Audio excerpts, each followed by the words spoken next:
இப்போ லேட்டாக போகிறேன் பாரு அப்படின்னு நம்ம ஊரில் தான் வஞ்சம்லாம் திட்டுவாங்க. உன் பொண்ணு தான் அமுக்குயா? காலையில இருந்து நானே கஷ்டப்பட்டு நாய் மாதிரி கஷ்டப்பட்டு ஏன் காலை அமுக்கு? உடனே மனைவி காலையை தூக்கி வச்சுட்டு இந்த காலை சேர்த்து அமுக்கும் போது மச்சின்சி ஓடி வந்து சொல்லுவோம், பாருங்களா எங்க மாமன் இப்படி ஆடி கொடுமை பார்த்துங்க, குடும்பமா உன் காலை. உன் மூச்சில் நான் வாழ்ந்தால் என் முதுமை ஆனந்தம், நீ இன்னொரு பிறவியில் என்னை பெற்றால் இன்னும் ஆனந்தம். எந்த இலக்கியத்தில் இப்படி ஒரு வரி இல்லை. உன் பாதம் பட்ட இடத்தில் நான் சாதம் போட்டு உண்ணவன் எப்படி உயர்ந்த காதல் நினைச்சுக்கிறீங்க? அதுக்கு அந்த போல பதில் எழுதிருக்கு. ஒரு தட்டு வாங்க வக்கு இல்லாத நாய்க்கெல்லாம் காதல் எழுதுறாரு. சிரிப்பை பார்த்தீங்களா? கடலூர்காரர், கடலூர் தனிகேவேல். இன்னைக்கு இருக்கிற லேட்டஸ்ட் சாங்கெல்லாம் பாடணும்னா அவர்கிட்ட நீங்க கேட்டுக்கலாம். அருமையா பாடுவாரு, பேசுவாரு. இன்றைய இலக்கியங்கள்ங்கிறது சாக்லேட் போல தற்கால இனிப்பு. ஆனா அன்றைய இலக்கியங்கள் எங்களுடைய தேனியின் தேன் போல. இந்த கூட்டத்தில் ஒரு 10 குழந்தையை எழுப்பி கொண்டு வந்து அப்படி மேடைக்கு எதிரில் நிற்க வைப்போம். அந்த குழந்தைங்கிட்ட உனக்கு தேன் வேணுமா சாக்லேட் வேணுமான்னு கேட்போம். எங்க அம்மா 4வது மாடியில போய் உட்கார்ந்துட்டு ஐயோ என் வீட்டுக்காரர் வந்துட்டாரு, நானும் கொலகார பாவிகளா ரொம்ப சாக விடாத. அருமையான ஒரு தலைப்பு, மகிழ்வூட்டி வழிகாட்டுவது. அன்றைய இலக்கியமா இன்றைய இலக்கியமா? கூட்டத்தில் உட்கார்ந்துருக்கவங்க பூரா என்னடா லியோனிய நடுவராக போட்டு இலக்கியத்தை தலைப்பாக கொடுத்துருக்காங்களே, கம்பராமாயணத்தையும் தொல்காப்பியத்தையும் போட்டு வறுத்தெடுக்க போகிறாங்க போல இருக்கு அப்படின்னு நினைக்காதீங்க. அதையே நீங்கள் எப்படி மகிழ்ச்சியாக கேட்க முடியுமோ அப்படி வழங்குவதற்கு தகுதியான ஒரு குழு தான் எங்களுடைய பட்டிமன்ற குழு. காரணம், பட்டிமன்றம் என்றால் அறிஞர்கள் மட்டும்தான் பேச வேண்டும், அறிஞர்கள் மட்டும்தான் அதிலே பங்கேற்க வேண்டும் என்ற அந்த நிலையை உடைத்து, பட்டிமன்றத்தில் ஒரு சினிமா பாட்டு பாடினாலே அதை பெரிய கிரிமினல் குற்றமாக கோர்ட்டில் கேஸ் போடுற அளவுக்கெல்லாம் இருந்துச்சு. ஆனால் இன்று திரைப்பட பாடல்களையே தலைப்பாக வைத்து அதை ஒரு பட்டிமன்றமாக மக்களுக்கு ஜனரஞ்சகமாக கொண்டு சென்ற அந்த பெருமை, இந்த தமிழ்நாட்டில் முதலாக பட்டிமன்றத்தில் நகைச்சுவை கொண்டு வந்த பெருமை என்னுடைய குருநாதர் மரியாதைக்குரிய பேராசிரியர் சாலமன் பாப்பையா அவர்கள்தான் நகைச்சுவையை பட்டிமன்றத்திற்குள் கொண்டு வந்து இலக்கியத்தையும் நகைச்சுவையாக பேச முடியும் என்ற அந்த வழிவகையை அவர்தான் உருவாக்கி தந்தார். அவரை பின்பற்றி திரைப்பட பாடல்கள், இலக்கியம் எல்லாவற்றையும் கலந்து இன்னைக்கு மேடையில் பேச போகிறோம். ரொம்ப அழகான தலைப்பு, மகிழ்வூட்டி வழிகாட்டுவது. ஒரு மனிதனுக்கு மகிழ்வூட்டுறது அவ்வளவு சாதாரண விஷயம் இல்லை. ஏன்னா மனுஷன் இன்னைக்கு மகிழ்ச்சியாக இருக்கானா இல்லையாங்கிறத கண்டே பிடிக்க முடியல. காரணம், அவனை மகிழ்ச்சியாக இருக்க விடாமல் செய்கிறதுக்கு பல விஷயம் வந்துருச்சு. இன்னைக்கு யாராவது 2 பேர் சந்திச்சாலே எதை பற்றி பேசிக்கிறாங்கன்னா, நான் மாப்பிள்ள சுகர் எவ்வளவு, சுகர் இருக்கா அப்படின்னா இருக்கான்னு கேட்குறிய, இருக்கு எவ்வளவு, அதெல்லாம் 200 300 போயிட்டு இருக்கு மாப்பிள்ள, இப்போ நமக்கு 400. உடனே இவன் சந்தோஷப்படுறான், நம்மளோட 100 கூட அவருக்கு. இதை பற்றி தான் சுகரு ப்ரெஷரு இதே தான் பேச்சு இன்னைக்கு. அது இருக்கோ இல்லையோ நம்ம மகிழ்ச்சியாக இருக்கணும் அப்படிங்கிற எண்ணத்தை எப்படியாவது கெடுக்கணும்னு வாக்கிங் போகிறீங்கல்ல, எக்ஸசைஸ் பண்ணுறீங்கல்ல அப்படின்ட்டு கேட்டு இதெல்லாம் பண்ணாமல் இருந்தால் சீக்கிரம் செத்துருவ அப்படிங்கிற மாதிரியே பேசுவாங்க சில பேர். நம்ம கையில் ஒரு நம்மளை கொலை பண்ணுறதுக்குனே ஒன்று வந்து சேர்ந்துருக்கு, அதுதான் மொபைல். அதில் ஒவ்வொருத்தனும் பார்த்தீங்கன்னா அந்த டாக்டருக்கு எப்படியும் ஒரு 2000 டாக்டர் இருப்பேன் அந்த மொபைலுக்குள்ளே. காலையில் வெறும் வயிற்றுல வேற எதுவும் சாப்பிட வேணாம், வெந்தய தண்ணி, வெந்தயத்தை நைட்டு ஊற போட்டு 1 டம்ளர் குடிங்க, உங்களுக்கு எந்த வியாதியும் வராது அப்படிங்கிறான். யார்? ஒரு டாக்டர். இன்னொரு டாக்டர் வர்றாரு, ஜீரக தண்ணி, இது தேவாமிர்த மாதிரி, காலையில் ஒரு முறை, மதியம் ஒரு முறை, இரவும் ஒரு முறை ஜீரக தண்ணி குடிங்கள். இன்னொருத்தர், எதையும் குடிக்க வேண்டாம், 2 டம்ளர் வெந்நீர் குடிங்கிறேன். இன்னொருத்தன் பார்த்தீங்கன்னா சோம்பு பட்டை இது ரெண்டையும் ராத்திரியே வேக வச்சு அந்த தண்ணியை காலையில் குடிங்க. இன்னொருத்தன் பச்சை தண்ணி 1 லிட்டர் குடிங்க.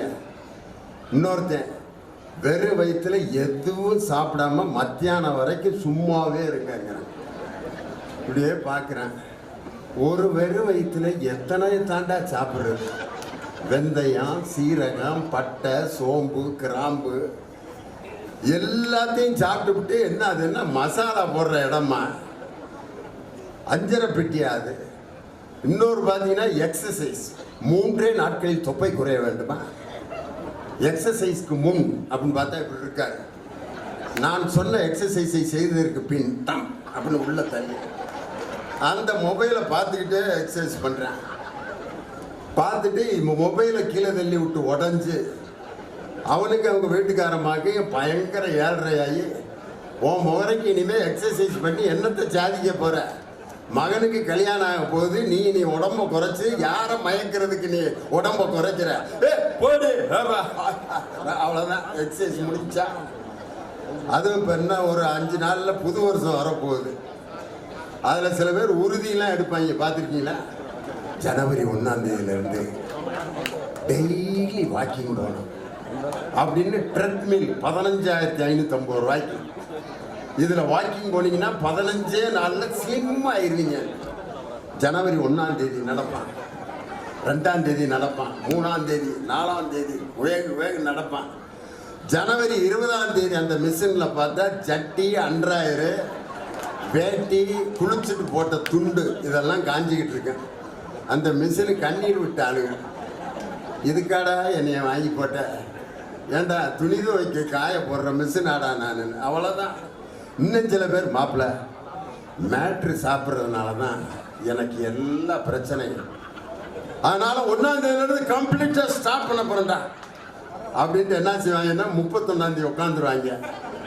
இன்னைக்கு நைட்டு ஃபுல்லாக தாக்கிட்டு நைட்டு 12ஓட நிப்பாட்டிடுறேன் அப்படின்ட்டு ஒரு ஃபுல்லை வாங்கி எல்லாம் உட்காந்து அடி மிச்சரு கிச்சரு மட்டன் சுக்கா எல்லா மொழியிலையும் பேசி முடிச்சிருவான். ஹிந்தி, இங்கிலீஷு, தத்துவம், ஃபிலாசபி, இது கடவுள் தத்துவங்கள், மத ஒற்றுமை எல்லாம் பேசுவாங்க. அரசியல், இன்டர்நேஷ்னல் பாலிடிக்ஸ், டொனால்டு ட்ரம்ப், அமெரிக்க டாலருடைய வீழ்ச்சி எல்லாம் பேசுவாங்க. பேசி 12 மணி ஆயிரம் நிறுத்திட்டான்.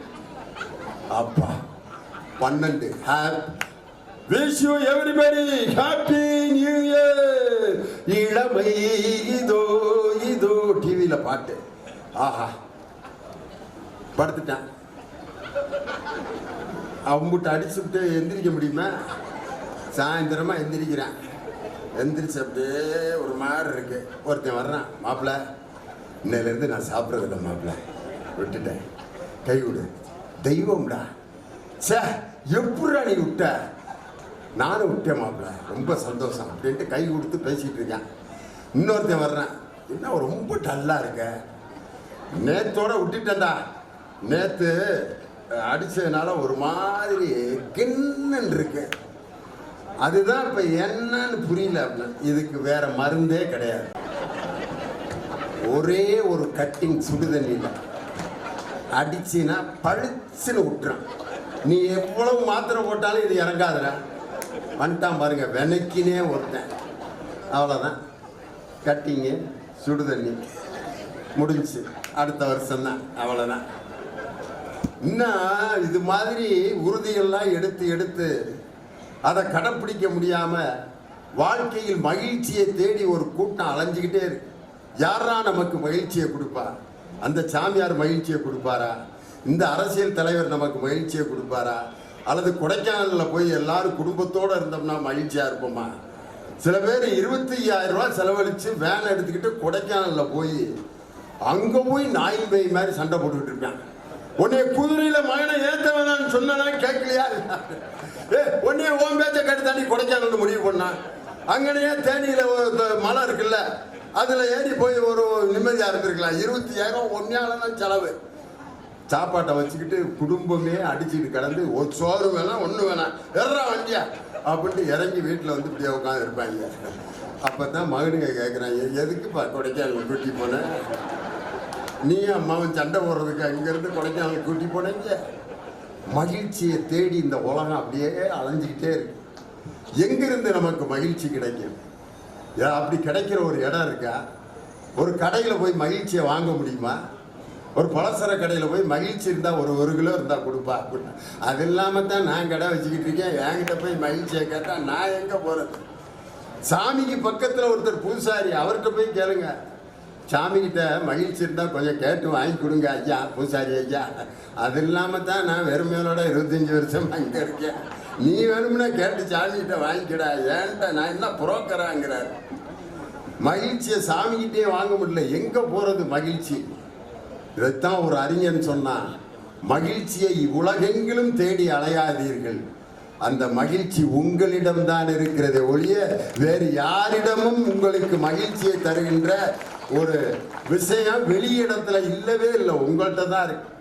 அதனால தான் யாதும் ஊரே யாவரும் கேளீர், தீதும் நன்றும் பிறர் தர வாரான். நல்லதும் கெட்டதும் மற்றவர்கள் தருவதால் வருவதே இல்லை. ஆனால் இன்னைக்கு நீங்கள் ஒரு வீட்டில் பஞ்சாயத்து உண்டு பண்ணணும்னா வேற ஒன்றும் செய்ய வேணாம். எலும்புச்சம்பழம் 2 வெட்டி குங்குமத்தில் தொட்டு ஒரு கம்பளி துணியில் சுற்றி தாயத்து ஒன்றை உள்ளே வச்சு காலையில் ஒரு 6 மணிக்கு உருட்டி விட்டுருங்க. அந்த தொலைஞ்சான். எவ்வளோ பெரிய பெரிய ப்ரொஃபஸர் PhD வாங்கினவங்க கூட வச்சுட்டாங்க போல இருக்கு. அப்பவே நினைச்சேன், கிருகிருன்னு வர்றப்பே நினைச்சேன் எலும்புச்சம்பழம் தான் இதுக்கு காரணம். ஏண்டா உன் தலையில தலை சுத்துறதுக்கு எலும்புச்சம்பழமா காரணம்? உண்மையிலே ஒரு மனிதன் எப்பொழுது மகிழ்ச்சியாக இருக்கிறானோ, தான் எந்த பணியை செய்கிறானோ அந்த வேலையை எவன் மகிழ்ச்சியாக செய்கிறானோ அவன் வாழ்க்கையில சிறந்த மகிழ்ச்சி அடைகிறான். ஒரு டிரைவர் வந்து அவன் பார்க்கிற வேலையை சந்தோஷமா செய்யணும். சரிங்க பிடிக்கிறப்பே இதெல்லாம் ஒரு பொழப்பா, என்னடா ஆக்சிலேட்டரு கிளச்சு இந்த பாடாதி பயல்களை ஏற்றிக்கிட்டு எனக்குன்னே ஒரு பேய் பிடிச்ச கண்டக்டரா வந்து எப்போ ஊதுறான் எப்போ நிப்பாட்டுறானே கண்டுபிடிக்க முடியல. ஆட்டுக்குட்டியை ஏற்றுறாங்க, துப்பு துப்பு துப்புன்னு முதுகு மேலே 5 பயம் வந்து நிற்கிறான். இதோட நான் அந்த ஓட்டிக்கிட்டு இந்த சம்பளத்தை வாங்கி பொழைக்கணும். அவன் ஜாக வரைக்கும் டிரைவர் வேலையில் நிம்மதியாக இருக்க முடியாது. 60 உயிர்கள் என்னிடம் ஒப்படைக்கப்பட்டிருக்கிறது, அதை பத்திரமா கொண்டு போய் காப்பாற்றுற வேலையை எனக்கு இயற்கை கொடுத்துருக்கு பார் அப்படின்னு நினச்சி ஸ்டேரிங்கை பிடிச்சான்னா சந்தோஷமா ஓட்டுவான். பட்டிமன்ற நடுவர் என்னடா பொழப்பு, இங்கிட்டு 2 பேர் இங்கிட்டு 2 பேர், ஆளுக்கு 1 மணி நேரம் பேசுகிறாங்க, திருப்பி சொல்லுவாங்க, காசு வாங்கிட்டு வீட்டில் போய் பிழைக்கிறதா. இப்படி நினச்சேன்னா நான் 2 வருஷத்துக்கு முன்னாடியே பட்டிமன்ற வேலையவே விட்டுருப்பேன்.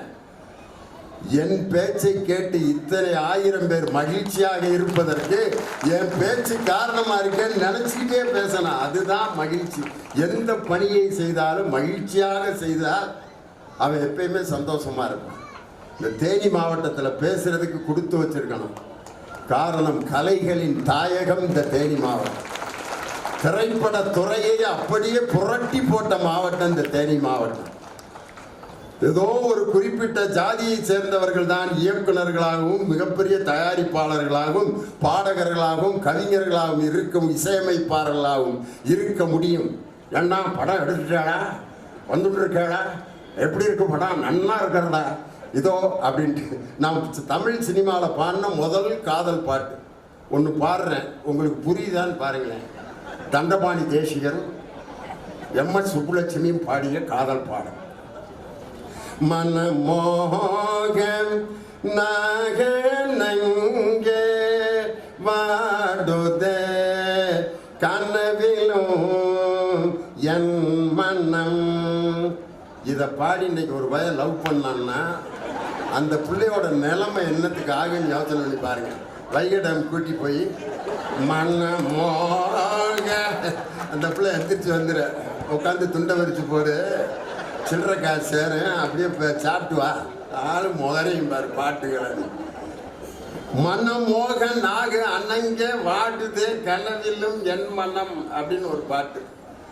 அதுக்கப்புறம் பார்த்தீங்கன்னா அடே அப்பா பாட்டுகளை சொல்ல வேண்டிய அவசியமே இல்லை. பார்த்தே சந்திர பிம்பமோ வளர்ந்த சரோஜமோ தியாகராஜ பாகவதர், பியு சின்னப்பா அவர் பாருங்க. சுவாரஸ்யம் பச்சைகர கண்கள் சேர்த்தரும் முகம் சந்திர பிம்பம், இப்படிதான் இருந்துச்சு பாட்டு.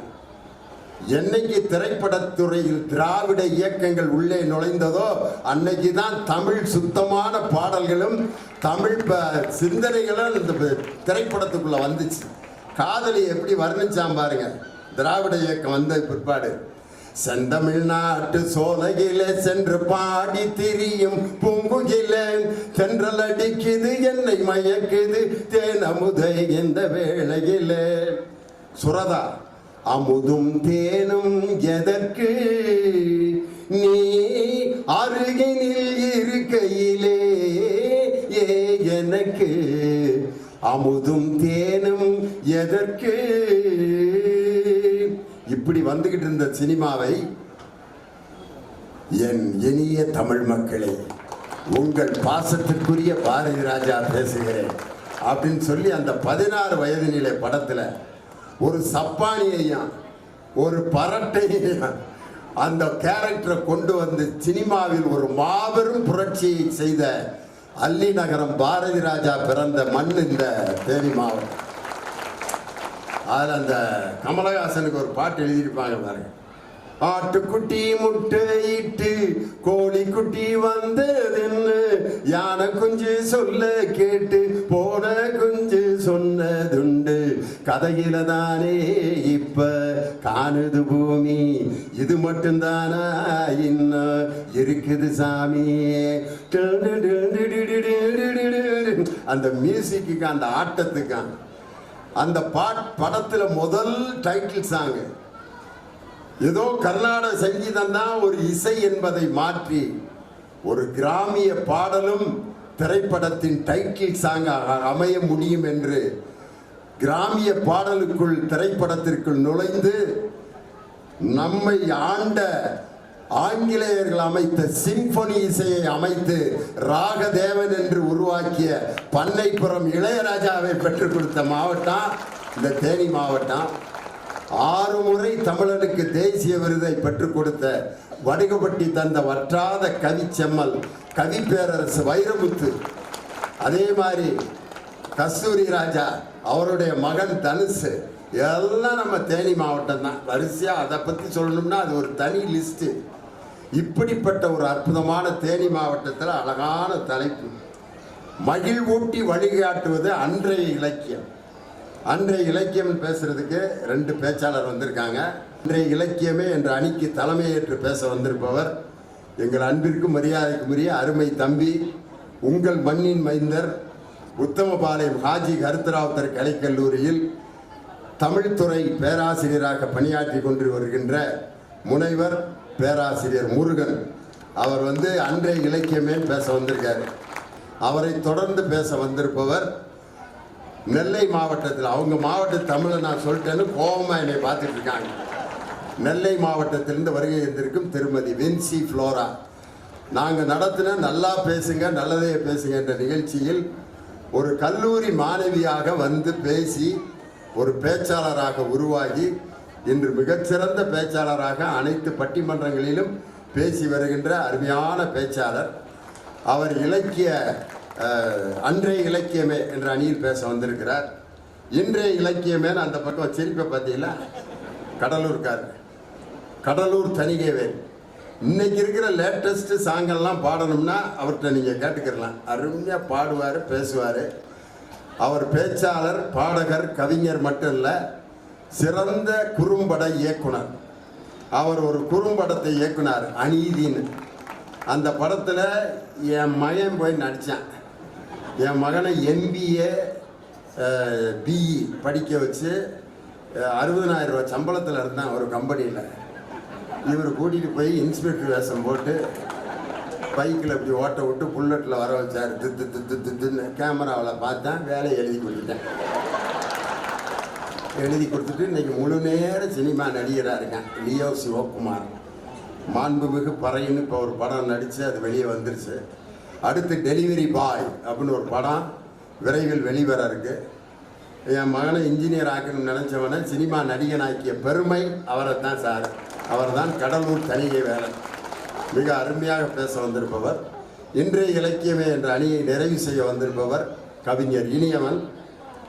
அவர் இராணுவத்தில் கடற்படையிலே பணியாற்றி கொண்டிருக்கிறார். பார்த்தாலே தெரியுது. அவருடைய கேரக்டர் என்னன்னா, சினிமாவில் எப்படி பாட்டு எழுதினாலும் சரி அதுக்கு அருமையாக விளக்கம் கொடுப்பார். அதான் யோசிக்கிறார் எப்படிடா கொடுக்கலாம்.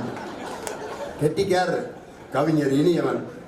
உண்மையிலே இந்த அரங்கம் நிறைந்து இந்த அரங்கத்திற்கு வெளியேயும் இவ்வளவு மக்கள் காத்து இந்த நிகழ்ச்சியை கேட்டு ரசிப்பது உண்மையிலே இலக்கியவாதிகளுக்கு இதை விட ஒரு பெரிய மகிழ்ச்சி வேற எது இருக்க முடியாது. நல்ல ரசிகர்கள் கிடைப்பது ஒரு கலைஞனுக்கு பெரிய கொடை மாதிரி. அதனால தான் நான் வர்றப்பே ஒரு அம்மா சொல்லுச்சு, இப்போ லேட்டாக போகிறேன் பாரு அப்படின்னு. நம்ம ஊரில் தான் வஞ்சம்லாம் திட்டுவாங்க. 6 மணிக்கு வரேன்ட்டு 10 போகிறாங்க. இதை கேட்டுக்கிட்டே தான் வந்தேன் நான். இன்னொரு அம்மா சொல்லிச்சு, டிவியில் பார்த்தா கிளைய மாதிரி இருக்கேன், நேரில் நல்லா இருக்கானேன்னு. தேவையில்லாத ஆராய்ச்சி. டிவியில் ஏன் நான் கிளைய மாதிரி இருக்கேன்னா பவுடரை போட்டு உட்கார வச்சுருக்காங்க, லைட்டை போட்டு உட்கார வச்சுருப்பேன். இங்கே நான் நேருக்கு நேர் இருக்கேன். எப்பயுமே ஸ்க்ரீனில் பார்க்குறது டுபாக்கூரு, நேரில் பார்ப்பது தான் நிஜம். அது நம்ம மக்களுக்கு எல்லாமே தெரியும். அதனால் ரொம்ப அருமையான ரசித்து கொண்டிருக்கக்கூடிய நல்ல ரசிகர்கள். முதலாவதாக மகிழ்வூட்டி வழிகாட்டுவது அன்றைய இலக்கியமே என்ற அணிக்கு தன் கருத்துக்களை வழங்க திருமதி வென்சி ஃப்ளோரா, பெண்களுக்குத்தான் முதலிடம் என்று அவரை உங்கள் பலத்த கரவொலியோடு மேடைக்கு தன் கருத்துக்களை வழங்க அன்போடு அழைக்கின்றனர். கட்டுக்குலையாத கண்ணி தமிழை, மெட்டுக்குள் மேன்மை தரும் மேன்மை தமிழை, சிட்டு குருவியன சிறகடித்த தமிழை, விண்வெளி ஓடமாய் உலகிற்கு பாடமாய் கலை கலாச்சாரமாய் மாற்றிய திருவள்ளுவரை வணங்கி, ஏங்கி கிடந்த தமிழ் புலவர்களை கூட வைத்து தூங்கி கிடந்த தமிழினத்தை தட்டி அன்பாக கொட்டி எழுப்பும் தேனி புத்தக திருவிழாவே, உன்னை வாழ்த்த தமிழில் கவிதைகள் தேடினேன், கவிதைகள் சிரித்தன. அட அற்பனே, புத்தக திருவிழா என்னும் அறிவு பெருவிழாவை விட இக்கலியுகத்தில் வேறு ஏதடா கவிதை என்று சொல்லி காலச்சக்கரத்தில் போய் அமர்ந்து கொண்டது.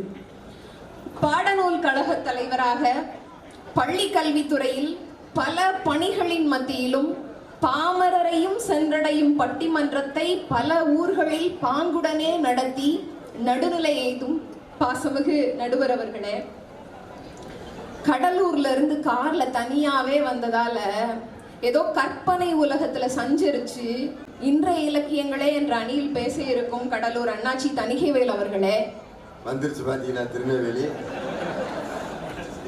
கடலூர் தனிவேலா அண்ணாச்சி அவர்களே. இன்றைய இலக்கியங்கள்ங்கிறது சாக்லேட் போல தற்கால இனிப்பு. ஆனா அன்றைய இலக்கியங்கள் என்னுடைய தேனியின் தேன் போல. நடுவர் அவர்களே, அமுதத்தோட அருமை நல்லா தெரிஞ்ச நீங்க அண்ணி அமுதாலியோனிய வச்சுக்கிட்டு அலட்சியப்படுத்த மாட்டீங்கன்னு நினைக்கிறேன். உங்களுக்கு சாக்லேட் குடும்பத்துல பிரச்சனை உண்டு பண்ணிருக்க போல இருக்கு. நான் அன்றைய இலக்கியத்துக்கு தீர்ப்பு சொல்லனா பஞ்சாயத்து ஆயிரும் போல இருக்கு. கண்டிப்பா நடுவர் அவர்களே, அமுதமா சாக்லேட்டா அப்படின்னு பட்டிமன்றத்தை மாத்தி விட்டாங்க.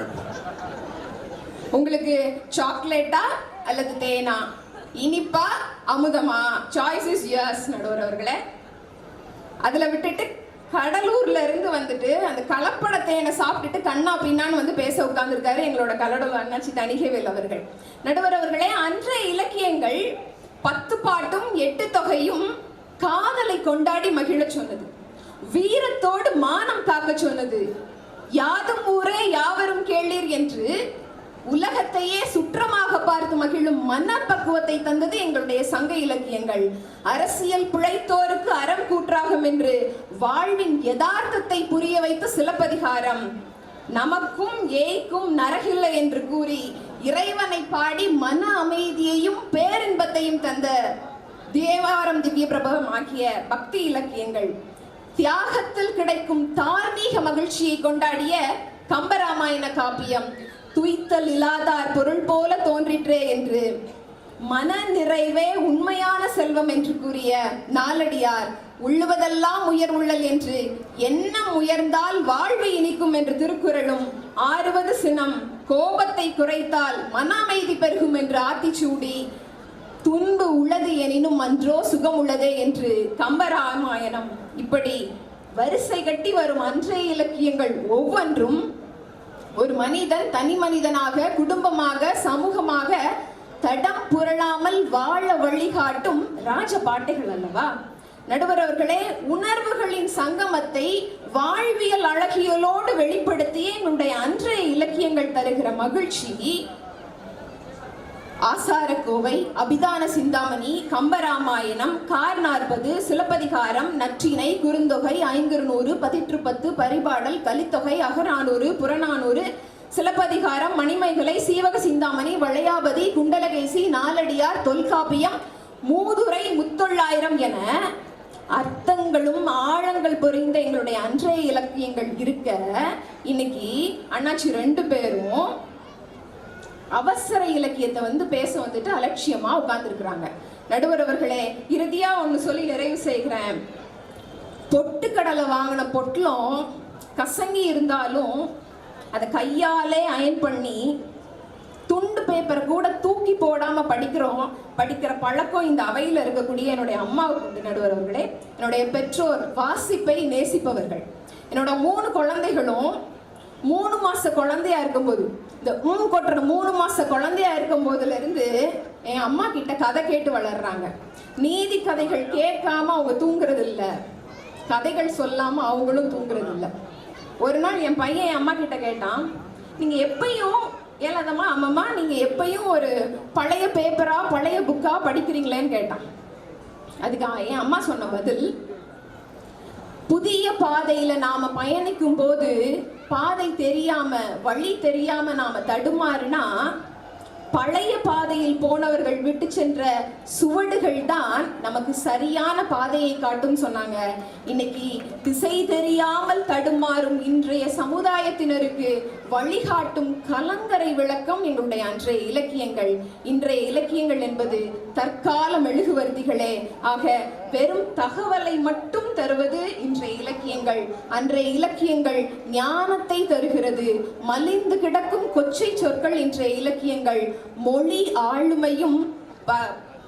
ஆளுமையை கொண்ட இலக்கியங்கள் எங்களுடைய அன்றைய இலக்கியங்கள் தான். நடுவர் அவர்களே, வெறும் தொட்டி செடி போல பார்ப்பதற்கு அழகாக இருக்கும் இன்றைய இலக்கியங்கள். ஆனால் அது எதுவும் பயன் தராது. அன்றைய இலக்கியங்கள் தான் ஆலமரம் போல விழுதுகளாய் விழுந்து தாங்கி பிடித்து இன்று வழிகாட்டி கொண்டிருக்கிறது. இன்னும் தாங்கி பிடித்து வழிகாட்டும் என்பதில் ஐயமில்லை. அன்றைய இலக்கியங்களான 10 புத்தகங்களோடு நீங்கள் பழகி பாருங்கள். 11வது புத்தகமாக நீங்கள் படிக்கப்படுவீர்கள் என்று கூறி வாய்ப்பளித்தமைக்கும் வாய்மொழி கேட்டமைக்கும் நன்றி பாராட்டுகிறேன். நன்றி, வணக்கம். அன்றைய இலக்கியம் என்பது நாம் பயன்படுத்துகின்ற தேன் மாதிரி. இன்றைய இலக்கியம் சாக்லேட்டு. தேனை ருசித்து ரசித்து பருகலாம், அதை மருந்தாகவும் பயன்படுத்தலாம். ஆனால் சாக்லேட்டை மருந்தாக பயன்படுத்த முடியுமா? இன்னைக்கு நம்ம குழந்தைகளுக்கு முக்கியமாக கொடுக்கவே கூடாதுங்கிறது சாக்லேட் தான். அதனால் இன்றைய இலக்கியம் என்பது சாக்லேட் மாதிரி, அன்றைய இலக்கியம் தேன் மாதிரின்னு ஒரு புது விவாதத்தை கொண்டு போயிருக்காங்க. அன்றைய இலக்கியம் கேட்டு ரசிக்க வைத்தது. அவல சொற்களை கூட அழகிய சொற்களாக மாற்றியது அன்றைய இலக்கியம். ஐயோங்கிறது ஒரு அவல சொல். ஒரு கல்யாண வீட்டில் போய் தாலி கட்ட போகிற நேரத்தில் ஒரு 5-6 பேர் தாலி கட்ட போகிறப்ப, தாலி கட்ட போது கெட்டி மேலே கெட்டி மேலே கெட்டி மேலேன்னு ஏன் கெட்டி மேலே வேகமாக கொட்டுறாங்கன்னா, அந்த தாலி கட்ட போகிற நேரத்தில் சில பேர் ஏட்டிக்கு பூட்டியான வார்த்தைகளை சொல்லிடுவேன். அது பொண்ணு மாப்பிள்ளை காதில் கேட்கக்கூடாதுங்கிறதுக்காகத்தான் கெட்டி மேலே அடிக்கிறது. சில பேர் கல்யாண வீட்டில் தாலி கட்ட போகிற நேரத்தில் என்னடா இளவு கல்யாணம், சோத்து இளவையும் ஒழுங்கா போடல, பந்தல் இளவையும் ஒழுங்கா போடல. கல்யாண வீட்டில் இத்தனை இளவா பேசுறது. அதுக்கு இன்னொருத்தர், டே கல்யாண வீட்டில் எப்படியா இளவுன்னு பேசிக்கிட்டு நல்லா சுடுகாட்டு போன மாதிரி உட்காந்து, இதுக்கு இளவே தேவலாம் போல இருக்கு. இன்னொருத்தர் இங்க 2 பேரும் கண்டிக்கிறான், கல்யாண வீட்டில் பேசுகிற பேச்சாடாது. ஆளு முகரையில் வந்திருக்காங்க பாரு, யாரு தாலி எடுத்தா உங்களுக்கு என்னடா அப்படின்ட்டு இருக்காங்க. இவனுங்களையெல்லாம் தூக்கி சாப்பிட்டாங்க. இவங்க 3 வாக்கியமும் கேட்க கூடாதுங்கிறதுக்காகத்தான் கெட்டி மேளம் டக்கு டக்கு டக்கு டக்கு டக்கு டக்குன்னு அடிச்சு தாலியை கட்டிடுவான். அந்த இடத்துல போய் ஐயோ அப்படிங்கிற ஒரு வார்த்தை சொன்னா அது ஒரு அவலமான சொல். ஆனால் ஐயோங்கிற வார்த்தையை கூட ராமனை வர்ணிப்பதற்கு கம்பன் பயன்படுத்திய அந்த அழகியல் இருக்கு பார்த்தீங்களா, இன்னைக்கு கேட்கறதுக்கு எவ்வளவு சுகமா இருக்கு தெரியுமா? வெய்யோ நொழி தன்மேனியில் விரிசோதியில் மறைய பொய்யோ என்னும் இடையானோடும் இளையானோடும் போனான் மையோ மரிகடலோ மரகதமோ மழைமுகிலோ ஒன்னொன்னா சொல்லி பார்க்குறான். மையி கருப்பு, மரி கடல் கடல், இதை விட கருப்பா வேற என்ன? மரகதமோ அதை விட கருப்பு, மழை முகிலோ வேற இதுக்கு மேல வேற கருப்பு உலகத்திலே இல்லடா. தோத்துட்டாண்டு கம்பன்.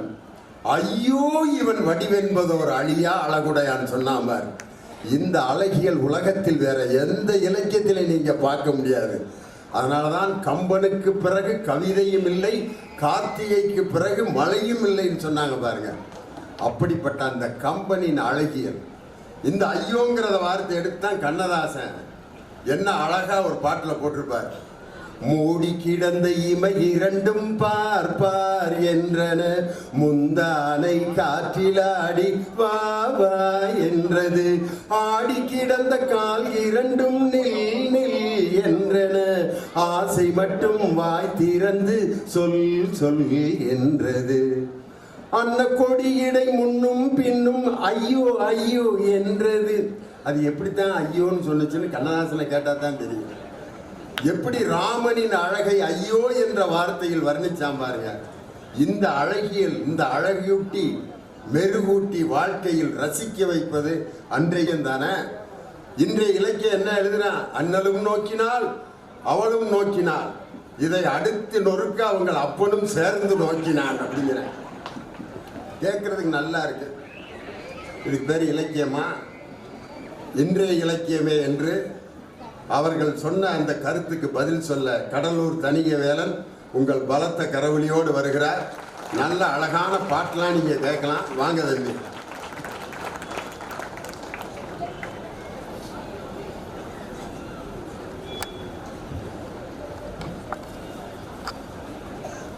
நடுவர் உள்ளிட்ட நல் அவையை வணங்கி, நடுவர் அவர்களே, எனக்கு ஒரு சந்தேகம், தீர்த்து வைக்கிறீங்களா? அவங்க ஒரு சந்தேகம் கேட்டாங்க, குடும்பத்தில் குழப்பத்தை உண்டு பண்ற மாதிரி. நீ என்ன கேட்க போறியோ தெரியல, கேளப்பா. நடுவர் அவர்களே, குழந்தையும் தெய்வமும் ஒண்ணு அப்படின்றது உண்மைதானே? ஆமா. இந்த கூட்டத்தில் ஒரு 10 குழந்தையை எழுப்பி கொண்டு வந்து அப்படி மேடைக்கு எதிரில் நிற்க வைப்போம். அந்த குழந்தைங்க கிட்ட உனக்கு தேன் வேணுமா சாக்லேட் வேணுமான்னு கேட்போம்.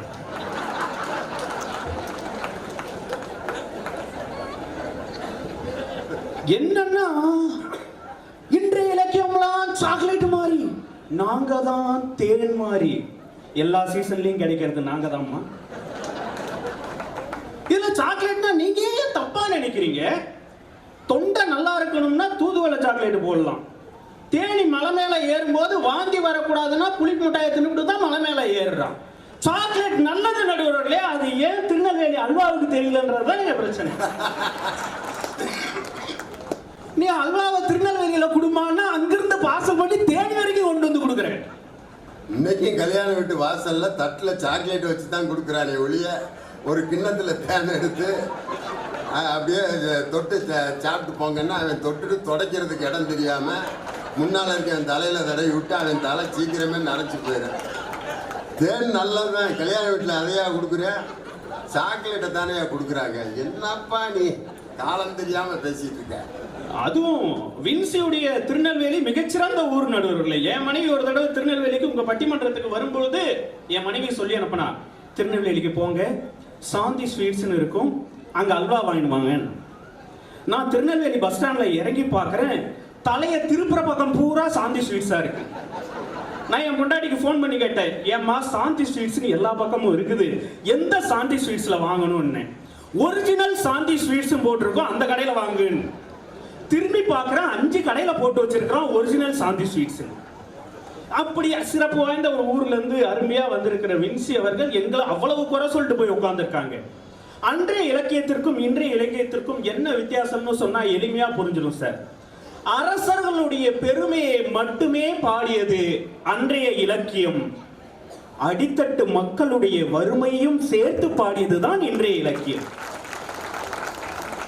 அறிஞர்களின் பெருமையை எடுத்து காட்டுவதற்கு துணையாய் இருந்தது அன்றைய இலக்கியம். வறுமையில் வாடுபவனின் வாழ்வியலையும் சொன்னதுதான் இன்றைய இலக்கியம். பெண்களுடைய அழகை வர்ணித்தது அன்றைய இலக்கியம். பெண்களின் அறிவுத்திறனை வர்ணிப்பதுதான் இன்றைய இலக்கியம். ஒரு பெண் எப்படியெல்லாம் சமைப்பாள் என்று அவள் சமையலின் ருசியை பற்றி பாடியது அன்றைய இலக்கியம். சாதனை படைக்கும் பெண்களை பற்றி பாடுவதுதான் இன்றைய இலக்கியம். நடுவர் அவர்களே, நீங்க ஸ்கூல்ல படிக்கும் போதெல்லாம் உங்களுக்கு பிடிச்ச மிஸ் பேர் என்ன? நான் 1ஆவதுல இருந்து MA படிக்கிற வரைக்கும் ஆம்பளைய காலேஜிலேயே தான் படித்தேன். கோ எஜுகேஷனுங்கிறது என் லைஃப்லேயே கிடையாது. நான் வேலைக்கு போன பள்ளிக்கூடமும் ஆண்கள் மேல்நிலை பள்ளி தான். தண்ணி மொண்டு வைக்கிறது கூட ஒரு பொம்பளை கிடையாது. அதுலேயும் ஒரு கிழமை ராமசாமி தான் தண்ணி மொண்டு வருவார். சரி, இந்த தோட்டம் போடுறதுக்காவது ஒரு பொன்னமான ஒரு பொம்பளை. திண்டுக்கல் GTN காலேஜில் தான் படித்தேன். இப்போ தான் அதை கோ எஜுகேஷன் ஆக்கிட்டாங்க. நாங்கள் இருக்கிற வரைக்கும் வெறும் ஆம்பளையே தான். என்னைய வகுத்தர் சில கிளப்பாதையா. இன்னைக்கெல்லாம் 1ஆம் கிளாஸ்லேயே கோ எஜுகேஷனில் படிக்கிறானுங்க. நடுவர்களே, பிறந்து வளருகின்ற பொழுது நமக்கு அம்மாவை எல்லாருக்குமே பிடிக்கும். அம்மாவை பிடிக்காத பசங்க இருக்கவே முடியாது. ஒரு வயதிற்கு வந்ததற்கு அப்புறம் அவனுக்கு மனசுக்கு பிடிச்ச ஒரு பெண் இருப்பா. ஆனா இந்த 2ஆம் வகுப்பு 3ஆம் வகுப்பு இதெல்லாம் படிக்கும்போது நமக்கு ஒரு மிஸ் வந்து பாடம் எடுப்பாங்க. நம்ம அவங்கள பார்க்கும் போதெல்லாம் உலகத்திலேயே ஆகச்சிறந்த அழகி நம்ம அம்மாவுக்கு அப்புறம் இந்த மிஸ் தாண்டா அப்படின்னு தோணும். எத்தனை வயசானாலும் அந்த மிஸ்ஸை மட்டும் நாம மறக்கவே மாட்டோம். அப்படிப்பட்ட டீச்சரை பத்தி ஒரு கவிஞன் அழகா எழுதுனா, எனக்கு 1ஆம் வகுப்பில் பாடம் எடுத்தவள் வள்ளி மிஸ். எனக்கு 1ஆம் வகுப்பில் பாடம் எடுத்தவள் வள்ளி மிஸ். எப்பொழுதுமே ஒரு அடி மரஸ்கேலை கையில் வைத்திருப்பாள். அவ்வளவுதானா, முடிஞ்சு போச்சா அப்படின்னு அடுத்த வரியை படிக்கிறேன். அடுத்த வரி தான் சார் அழகு. எனக்கு 1ஆம் வகுப்பு பாடம் எடுத்தவள் வள்ளி மிஸ். எப்பொழுதுமே ஒரு அடி மரஸ்கேலை கையில் வைத்திருப்பாள். ஆனால் ஒரு அடி கூட அடிக்காத தேவதை அவள் நேர். படிக்கும் போதே நம்ம அதன் சின்ன வயசுக்கே போய் சந்தோஷப்படுறோம் இல்லையா? இதுதான் புதுக்கவிதையுடைய மரபு. ஒரு கவிஞன் சொன்னா, சார், என் மனைவியிடம் எப்படி சொல்வேன். அந்த கவிதை இப்படிதான் ஆரம்பிக்குது, அந்த புதுக்கவிதை. என் மனைவியிடம் எப்படி சொல்வேன். கதவடைக்காமல் மழையை ரசித்த காலம் ஒன்று இருந்தது. காய்ச்சல் வரும் என்று திட்டாத பெற்றோரும் இருந்தனர். சாப்பிடுவதற்கு முன் கையை அந்த மழையில் தான் கழுவினேன். சாப்பிட்டு முடித்த பின் தட்டையும் அந்த மழையில் தான் கழுவினோம். என் தந்தையும் நானும் தாயும் சேர்ந்து அந்த மழையில் கப்பல் விட்டோம். எத்தனை கப்பல் கவிழ்ந்தாலும் மகிழ்ச்சியுடனே கப்பல் விட்ட ஒரே பரம்பரை எங்கள் பரம்பரை தான். அந்த கவிதையை இப்படி நிறைவு செய்கின்றான். என் மனைவியிடம் நான் எப்படி சொல்வேன் என்று அச்சென்று தும்பியதற்கே மகனோடு மருத்துவமனை வாசலில் 1000 ரூபாயோடு நிற்கின்றாள். இதுதான் சார் வாழ்வியல், இதுதான் யதார்த்தம். நடுவர் அவர்களே, 7G ரெயின்போ காலனின்னு ஒரு படம் பார்த்திருக்கீங்களா? பார்த்தேன். அனிதா அனிதா அப்படின்னு ஒரு கதாநாயகன் பேசிட்டு இருப்பான் அந்த படத்துல. அந்த படத்துல நான் முத்துக்குமார் அப்படிங்கிற கவிஞர் எழுதியிருப்பாரு. காதலி இறந்து போயிடுவா. இறந்து போன காதலியை நினைச்சு காதலன் தவிக்கிறான். நினைத்து நினைத்து பார்த்தால் நெருங்கி அருகில் வருவேன், உன்னால் தானே நான் வாழ்கிறேன் அப்படின்னு வரும். அந்த காதலி இறந்து போன காதலியை நினைச்சு அவன் அழுதுகிட்டே சொல்றான், ஒரு தருணம் எதிரினில் தோன்றுவாய் என்றே வாழ்கிறேன். அழுதுகிட்டே இருக்கான் சார். அவ ஆவியா வர காதலி, ஆவியா வந்த காதலி சொல்றா, நினைத்து நினைத்து பார்த்தால் நெருங்கி அருகில் வருவேன். அவன் நிறைவு செய்றா சார். அவன் கேட்டான் இல்லையா கேள்வி, ஒரு தருணம் எதிரினில் தோன்றுவாய் என்றே வாழ்கிறேன்னு. காதலி சொல்றா சார், ஒரு தருணம் என்னடா காதலா உன்னுள் வாழ்கிறேன். இதை விட அழகா காதலை யார் சார் சொல்ல முடியும்? சும்மா அவரு ரிட்டையர் ஆயிட்டாருன்னு நினைக்கிறேன் டீச்சரா, அவரு கூட சேர்ந்து வேலையில இருக்காரியா, அதுக்குள்ள என் தம்பியை ரிட்டையர் ஆக்கி விட்டீங்க. நடுவர் அவர்களே, சும்மா வந்துட்டு எப்பவுமே அன்றைய இலக்கியம் இலக்கியம் தான் சிறந்தது, அன்றைய இலக்கியம் தான் சிறந்தது, அகநானூறு, புறநானூறு, பதிற்று பத்து, பரிபாடல். அங்கிட்டு 2 பேர் நின்றுகிட்டு ஸ்கூல்ல இதெல்லாம் சொல்றாங்கன்னு தான்டா புத்தக திருவிழாவுக்கு வந்தோம், இங்கிட்டு வந்து என்னடா இந்த பிள்ளை இதையே சொல்லிட்டு இருக்கு. ஒரு கவிஞன் எழுதினா சார், எவன் திருடன் அப்படின்றது கவிதையுடைய தலைப்பு. எவன் திருடன், இதுதான் கவிதையுடைய தலைப்பு. கருப்பாய் இருந்தான், ஓடி வந்தான், கையில் இருந்த பையை பறித்தான், ஓட்டம் பிடித்தான். சிவப்பாய் இருந்தான், துரத்தி ஓடினான், விரட்டி பிடித்தான், ஓங்கி அறைந்தான், உழைத்து தின்னென்றான், பையை திறந்தான், பெருமூச்சு விட்டான், லஞ்ச பணம் அப்படியே பத்திரமாய் இருந்தது. மீண்டும் நிறைவு செய்கின்றான், இதில் எவன் திருடன் அப்படின்னு சொல்லி. இதை விட அழகா சொல்ல முடியுமா சார் ஒரு விஷயத்தை? சும்மா வந்துட்டு நடுவர்களே பார்த்திபன் நடித்த படம் எங்க அண்ணனை டிஃபெண்ட் பண்ணாங்க இல்லையா, இனியவன் பெரிய அரிஸ்டாட்டில் பேத்தி பிரித்தெழுதுக வந்து எழுதுறாங்க. இனியவன் பார்த்திபன் நடிச்ச படம் இவன் அப்படின்னு ஒரு படம் இருக்கும், பார்த்திருப்பீங்க எல்லாரும் பெரும்பாலும். அந்த இவன் அப்படின்ற படத்துல பார்த்திபன் வந்து பெரிய ரவுடியா இருப்பான், கொலகாரனா இருப்பான். ஆனா கவிதை எழுதி எழுதி ஒரு கர்நாடக பாடகியான சௌந்தர்யா கிட்ட அடிக்கடி கொடுப்பான். சௌந்தர்யா ஒரு பேரழகி, ஹெலிகாப்டர் கிராஷ்ல இறந்து போச்சு. சௌந்தர்யா கிட்ட கொடுப்பாங்க. கொடுத்த சௌந்தர்யாவுக்கு இவர் மேல காதல் வந்துரும். ஆனா இவருக்கு ஒரு பயம் வந்துரும், நாம திருடன் கொலகாரன், நம்ம போயிட்டு இந்த புள்ளைய லவ் பண்ணலாமா, தப்பாச்சு அப்படின்னு விலகிடுவாரு. ஆனா இவர் மேல இருக்கிற லவ்ல சௌந்தர்யா என்ன பண்ணுவாங்க, இனிமே நான் பாட்டே பாட மாட்டேன் அப்படின்னு உட்கார்ந்துருவாங்க. இப்ப பார்த்திபன் போய் கதாநாயகியை சமாதானப்படுத்தி பாடுன்னு சொல்லணும் இல்லையா? இத வசனமா அழகா எழுதியிருக்காரு அந்த படத்துல. எவ்வளவு அழகு தெரியுமா? உங்க பழைய படத்தெல்லாம் என்ன வசனம் எழுதியிருப்பீங்க? அத்தான், நாதா, பிராணநாதா, எங்கிருந்து வந்தீர்கள், ஐயோ சுவாமி, இப்படிதானே எழுதுவீங்க. பார்த்திபன் போறாரு சார், சௌந்தர்யா உட்கார்ந்துருக்காங்க, கேட்கிறாரு, நான் வாழ்க்கையில எத்தனையோ தப்பு பண்ணியிருக்கேன், ஏன் கொலை கூட பண்ணியிருக்கேன், கொலை பண்றதே அவ்வளவு சாதாரணம் அவருக்கு, கொலை கூட பண்ணியிருக்கேன், ஆனா இவ்வளவு பெரிய குற்றத்தை நான் பண்ணதே கிடையாது. ஒரு மனசை சாகடிக்கிறது. அப்புறம் எதுக்குடா கவிதை எழுதி நீட்டினு என்ன கேட்குறீங்களா? அது கவிதை இல்லை, கர்வம். கர்நாடக சங்கீதம் பாடுற ஒரு வித்த இல்லையா, அந்த மாதிரி எழுத்தெழுத்தா கோர்த்து எனக்கு எழுத தெரியும் காட்டிக்கிற வெறும் ஒரு ஜம்பம். நீங்க மறுபடியும் பாடணும்னு சொல்லுவான். எது தெரியுமா எனக்கு இலக்கியமா தெரிஞ்சது? அவனை பாப்பா பார்த்துட்டு ஒரு வார்த்தை சொல்லுவா, டே நீ பாட்டுக்கு எழுதி கொடுத்துட்டு போயிட்ட, ஆனா எனக்கு தாண்டா உன் மேல லவ் வந்துச்சு, நீ அதுக்கு காரணம் இல்லை அப்படின்னு அவ சொல்லணும். 2 வரியில எழுதி வச்சான் சார். உலகத்துல இது வரைக்கும் எந்த கவிஞனும் எழுதாத வார்த்தை. பார்த்திபனை பார்த்து சொல்லுவா, என் மனசு கர்ப்பமானதுக்கே நீ காரணம் இல்லைன்றப்போ அதை கலைச்சிடுன்னு சொல்ற உரிமை மட்டும் உனக்கு யார் கொடுத்ததுன்னு கேட்பா. செத்துட்டேன் சார். வயிறு கர்ப்பமாகவும் ஒரு பெண் கர்ப்பமாவான்னு கேள்விப்பட்டிருப்போம். என் மனசு கர்ப்பமானதுக்கே நீ காரணம் இல்லைன்றப்போ அதை கலைச்சிடுன்னு சொல்ற உரிமை மட்டும் உனக்கு யார் கொடுத்தான்னு கேட்டாலே, அண்ணே முருகண்ணே, இதெல்லாம் உங்க கவிஞர்லாம் எழுதியிருக்காங்களா சார்? நீங்க யோசிச்சு பாருங்க. ஒரு கவிஞன் அழகா எழுதினான் சார், ஒரு கவிஞன் அழகா எழுதினான், இருப்பதிலேயே கொடூரமான சுயநலவாதிகள் பெண்கள் அப்படின்னு எழுதினான். நான் ஷாக் ஆயிட்டேன், என்னடா பொம்பளை பிள்ளைகளை இப்படி போய் திட்டுறேன்னு.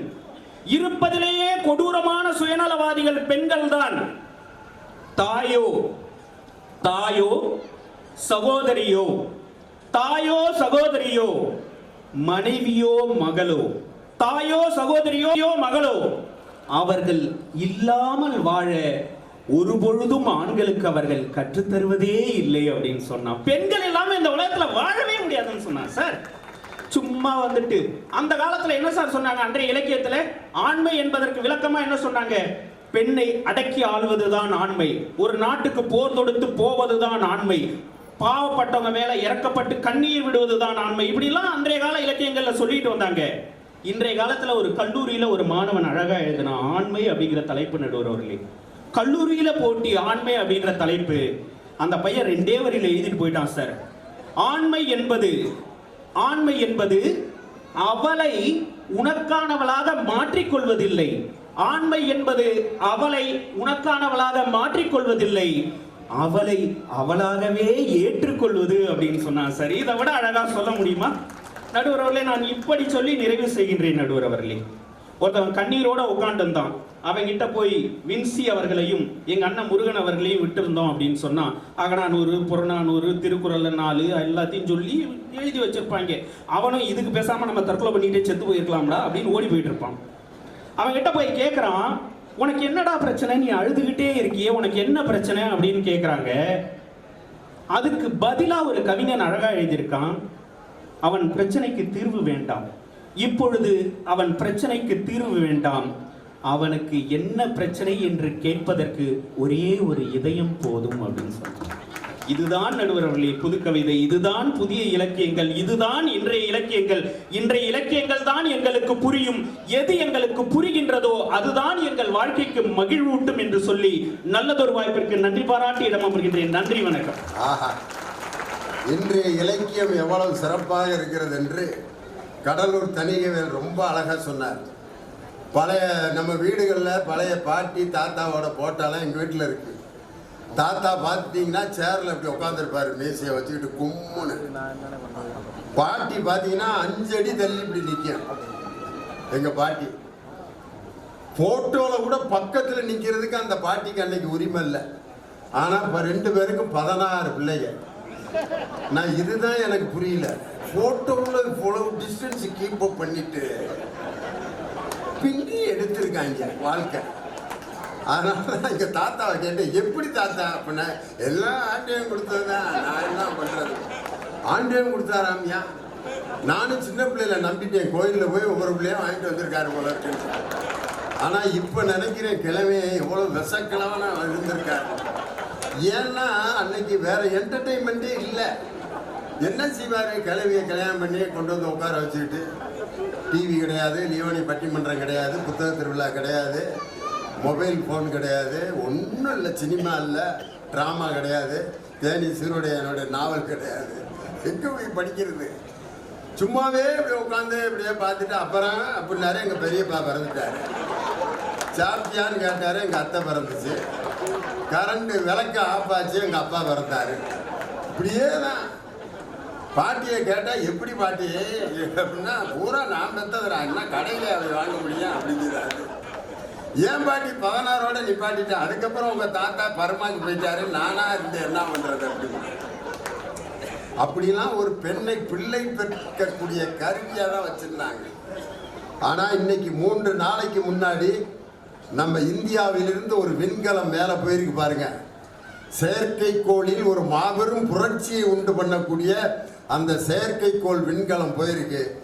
அந்த விண்கலத்தை அமைத்த அந்த குழுவினுடைய தலைவி சிகர் சாஜி என்ற ஒரு பெண் விஞ்ஞானி. அன்னைக்கு வெறும் குள்ள வைக்கிற எத்தனை அன்னம் போல நடந்து வந்து என் அருகமர்ந்த நாணத்தோடு குனிந்து. அன்னைக்கு பெண்கள்னா அன்னம் மாதிரி நடக்கணும். ஏரி கரையின் மேலே போறவளே பெண்மையிலே என்ன அருமை காதலியே என்னை கொஞ்சம் பாரு நீயே அன்னம் போல நடந்து சென்றிடும்.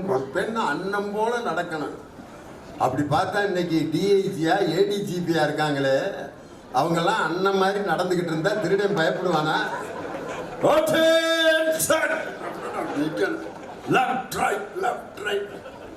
அன்னைக்கு வெல்லும் பெண்கள்னு ஒரு நிகழ்ச்சி நேரு ஸ்டேடியத்தில் மாண்புமிகு தமிழக முதலமைச்சர் தலைமையில் நடந்தது.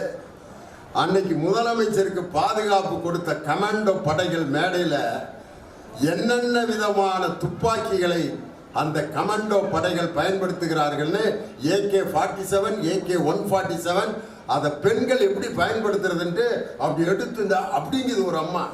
நான் தான் முன்னால் உட்காந்துருந்தேன். விளையாட்டுக்கு இப்படி இழுத்திருந்தா கூட எனக்கு அதான் கடைசி நிகழ்ச்சி. பயந்துட்டேன் நான். ஒரு 60 பெண்கள் வந்து எல்லா விதமான துப்பாக்கிகளையும் எப்படி இயக்குவது, ஒருத்தர் தாக்க வந்தா எப்படி அவன்கிட்ட இருந்து தப்பித்து அவனை தாக்குவது அப்படிங்கிற அந்த கலைகளை செஞ்சு காட்டும் பொழுது பார்க்கும் பொழுது அன்னைக்கு இருந்த அந்த அன்றைய இலக்கியம் பெண்களை அடிமைப்படுத்தி வைப்பதற்கு இருந்ததுதான் அன்றைய இலக்கியம்.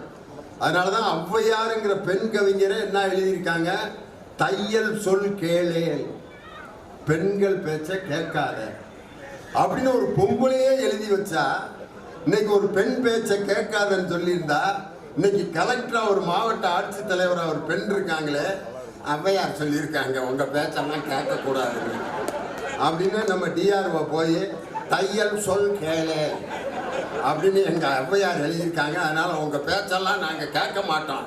You are under dismiss. ஓடியா வெளியே. தையல் சொல் கேளுங்கிற அந்த அன்றைய இலக்கியம் இந்த காலத்துக்கு ஒத்து வருமா? ஆனால் இன்றைய பாரதி எழுதினான் தையலை உயர்வு செய், ஒரு பெண்ணை உயர்வு செய்து பாருன்னு எழுதினான் பார். இன்றைய இலக்கியம் தாயா வாழ்க்கை இலக்கியம் அப்படின்னு. யாரு? கடலூர் தனிய வேலை. அதுக்கு பதில் சொல்லணும்னா, ஆஹா வாங்க எங்களுடைய அன்பு தம்பி பேராசிரியர் உத்தமபாளைய முருகன், உங்கள் மண்ணின் மைந்தர், உங்கள் பலத்த கரவழியோடு மேடைக்கு வருகிறார். வாங்க தம்பி.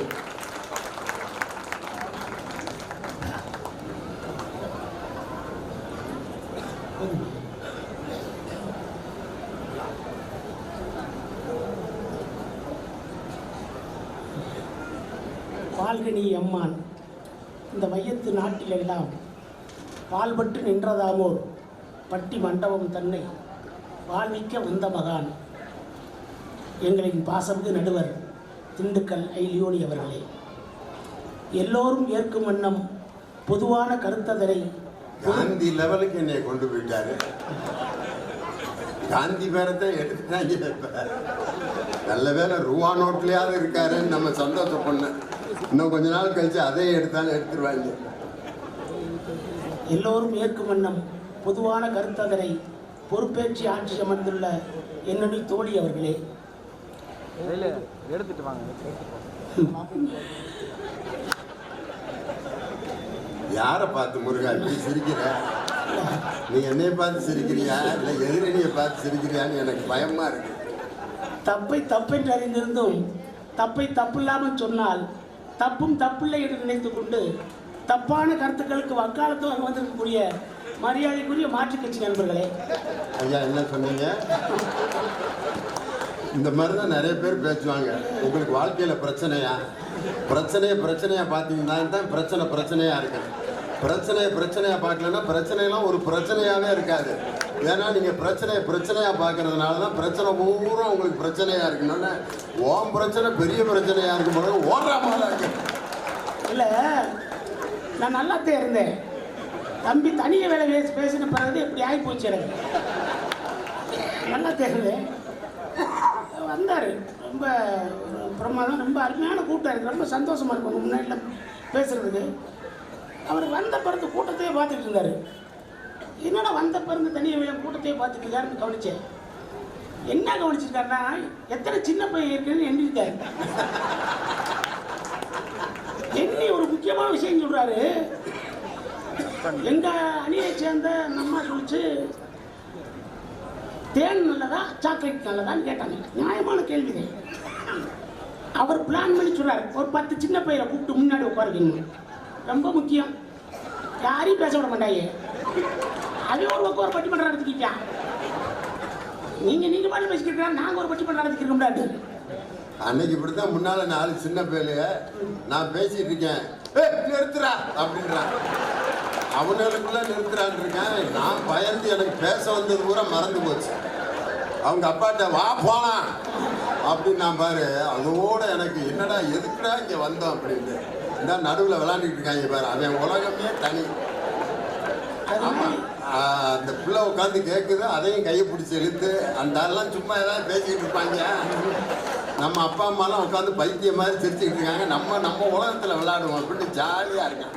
அவனுக்கு அவனுடைய டாப்பிக்கை கொடுத்தோம்னா நான் அதுக்கும் பேசுறதுக்கு ரெடியா இருக்கேன். அவங்க பார்த்து அவனுக்கு சாக்லேட்டை கொடுத்தா சரியா போயிருப்பான். சாக்லேட் கொடுத்தா கூட வச்சிருக்கியா? அப்படி ஏமாத்துறதுலாம் கவிதை எழுதுறீங்க நீங்க. நல்ல கவிதைகள் இருக்கு, நான் இல்லைன்னு சொல்ல மாட்டேன். ரொம்ப பிரமாதமியா அற்புதமான கவிஞர் பேரை சொல்ல வரும்போது பிரமாதமான கவிஞர் அவர். என்ன கவிதை இது? இந்த பாட்டு இதை வச்சுக்கிட்டு ஒரு பாட்டு எழுதிட்டாச்சுல, குத்த வச்ச பொண்ணுங்கள்லாம் அத்தனை ஒண்ணுதான், மொத்த ஒண்ணு எல்லாமே மாமி பொண்ணுதான், கை தட்டி கூப்பிடுற 2 ஒண்ணுதான். ஏண்டா நாட்டுக்கு எடுத்து குட்டிச்சோர் ஆகிட்டாங்க. கடிதம் அது ரொம்ப முக்கியமான விஷயம். நெஞ்சு கடத்து போச்சு, நெஞ்சு கற்பமாய் போச்சு, செத்துட்டேன் நான். நெஞ்சு கடத்தா சாவுதே வரும், நெஞ்சு கடத்தா சாவுதே வரும். அவன் வயிற்றுல பிள்ளைய வச்சுக்கிட்டு 10 மாசம் கழிச்சு அடுத்து எடுக்கிறாங்க. சிசேரியன் பேரு. என் நடுவர் சொன்னார் பார்த்தீங்களா, 16 பிள்ளைய 10 எல்லாம் அவை கொடுக்கறதுனால ஒருத்தன் பெரியார்கிட்ட போய் பேர் வைக்க கொடுத்தான். பெரியாருக்கு எப்பயுமே ஞாபகம் சக்தி கூடுதல். இளையது உனக்கு 7வது பிள்ளைகளா அப்படின்னு சொன்னான். நம்ம கையில என்ன இருந்துச்சு, எல்லாரையும் கொடுக்கறது தான். பெரியார் சொன்னாரு, அது நாள் வரைக்கும் நீ என்ன செஞ்சுட்டு இருந்த, என்ன சிந்தார் எப்படி அடிச்சு தருவாருங்க, அது வரைக்கும் நீ என்ன படிக்கிறத, இதை சிந்தனை இப்படி பேசணும். அதை விட்டு வந்துட்டு கவிதை என்ன கவிதை சொன்னார்னு எனக்கு தெரியல. ஒரு சினிமா பாட்டு பாடினாரியா, உலகத்துல எவ்வளவோ நல்ல பாட்டுலாம் வந்திருக்கு, இப்படி ஒரு பாட்டை எங்க கண்டுபிடிச்சாரு இல்லை, அப்படி ஒரு பாட்டை பாடிட்டு ஒன்றும் வேணாமுங்க. உண்மையிலே எனக்கு ரொம்ப சந்தோஷமா இருக்குங்க. நான் ஒரு கல்லூரி பேராசிரியர். நல்ல வேலை இனியவன் என்னை கேட்டார், அண்ணே எப்போ ரிட்டையர் ஆகிறீங்க. சில பேர் என்ன கேட்பாங்க, ரிட்டையர் எத்தனை வருஷம் ஆச்சுங்களா. நான் சந்தோஷப்பட்டுமேன்னு சொல்லி 2 வருஷம் ஆச்சுப்பா. 2 வருஷம் ஆகுதா, ஒரு வருத்தம். ஆனால் சில பேரை பார்த்தா ரிட்டையர் ஆனாலும் ரிட்டையர் ஆன மாதிரி தெரியாது. எங்கள் நடுவரை பாருங்க, உண்மையிலே நான் விளையாட்டு சொல்ல நினைக்கிறேன், ரொம்ப சந்தோஷமா இருக்கு. 3 வருஷம் ஆச்சு அவர் கூட மேடையில் பேசி. 3 வருஷம் கழிச்சு இன்னைக்கு நான் மேடையில் உட்காந்துருக்கேன். புதுசாக கேட்குற மாதிரி இருந்துச்சு அவர் பேச்சு. என்ன குரலியாது, தீர்ச்சினப்பாவா பாடுறாரு, தண்டவாடி பேசியரா பாடுறாரு, சீர்காழி கோவிந்தராசனா பாடுறாரு, டிஎம் சௌந்தரராசனா பாடுறாரு, எஸ்பிபியா பாடுறாரு. எவ்வளவு அழகான குரல், கேட்டுக்கிட்டே இருக்கலாம் இல்லையா. அதனால தானே இவ்வளவு பெரிய வெற்றி. எதுக்காக எத்தனையோ பேர் கலைமாமணி பட்டம் கொடுத்தாங்க. ஆனா கலைமாமணி பட்டத்துக்கு உரியவர் என்று சொன்னார் எங்களுடைய நடுவர் அவர்கள். உண்மையிலே பாருங்க, நாங்கள் கல்லூரி பேராசிரியர். இப்போதான் நான் ஒரு மாதம் பேப்பர் எடுத்துட்டு வந்தேன். ஒருத்தர் எழுதிக்கான் கேள்வி கேட்டிருந்தான், எனக்கு தூக்கி வாரி போட்டுச்சு. அடுத்து எழுதின செயற்பாட்டு விளைந்து ஏற்கனவே புதைத்து வைக்கப்பட்ட தாயத்து, பிணிக்கயிறு, தகடு போன்றவற்றை மிகச்சிறந்த மலையாள மாந்திரிகளை வைத்து எடுத்து மீண்டும் கைகால்களை ஒழுங்குவர செய்வது செயற்பாட்டு வினை எனப்படும் எழுதியான். அவனுக்கு 5க்கு 5 மார்க் போட்டு நடுவர்களே, 5க்கு 5 மார்க் போட்டேன். இல்லாட்டி உங்களுக்கு செய்வன வச்சிருக்காங்க. வேற விஷயம், உண்மையிலே நீ மார்க் போட்டது நல்லதுதான். நல்லது. நீ செய்வன வச்சா வச்சுட்டு சிக்கல்றான்னு சொல்லிட்டு என்ன அழகா. உண்மையிலே யோசிச்சு பாருங்க, சங்க இலக்கியம், பக்தி இலக்கியம், காப்பிய இலக்கியம், சிற்றிலக்கியம், நீதி இலக்கியம், இந்த இலக்கியம் எல்லாம் சேர்ந்ததேன் தமிழை உயர்தனி செம்மொழி என்கிற அந்தஸ்துக்கு உயர்த்தியது என்பதை மறந்துட்டு புது கவிதையினால்தான் தமிழ் உயர்தனி செம்மொழி ஆச்சுன்னு பேசிக்கிட்டு இருக்காரியா. எவ்வளவு பெரிய அநியாயம். அதாவது இன்னைக்கு காதலை பற்றி சொன்னார்ல, வகுப்புல பாடம் நடத்திக்கிட்டு இருக்கேன். கம்பராமாயணம், பரிசிலை அண்ணலும் வாழ்வுதன் நங்கையும் ஒருவரை ஒருவர் இதைய மாதிரி புக்கு ஏதினே.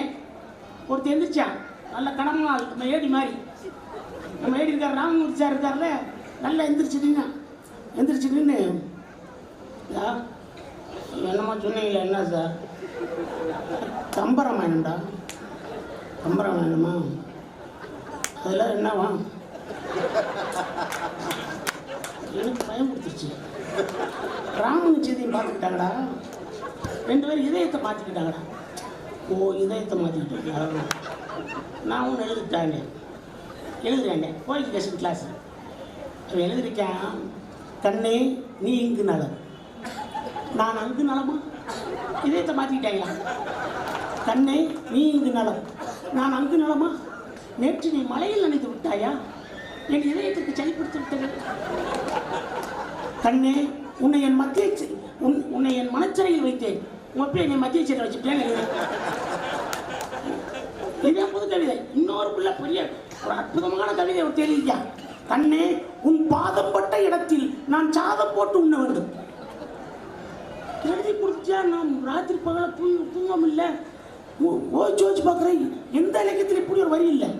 உன் பாதம் பட்ட இடத்தில் நான் சாதம் போட்டு உண்ண வேண்டும். எப்படி உயர்ந்த காதல் நினச்சிக்கிறீங்க. அதுக்கு அந்த போல பதில் எழுதிருக்கு. ஒரு தட்டு வாங்க வக்கு இல்லாத நாய்க்கெல்லாம் காதல் எழுதுறாக்கு.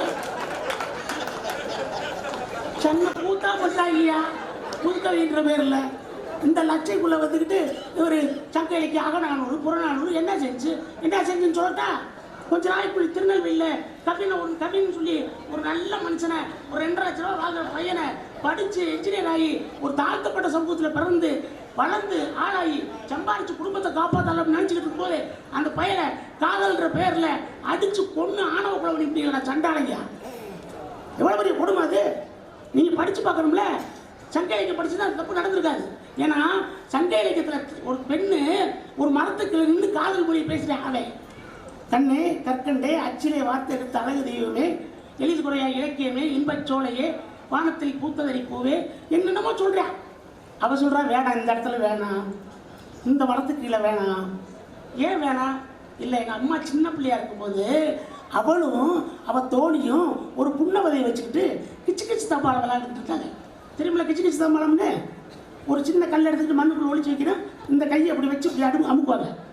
இந்த கிச்சு கிச்சு தாம்பாளம் விளையாண்டுட்டு இருக்காங்க.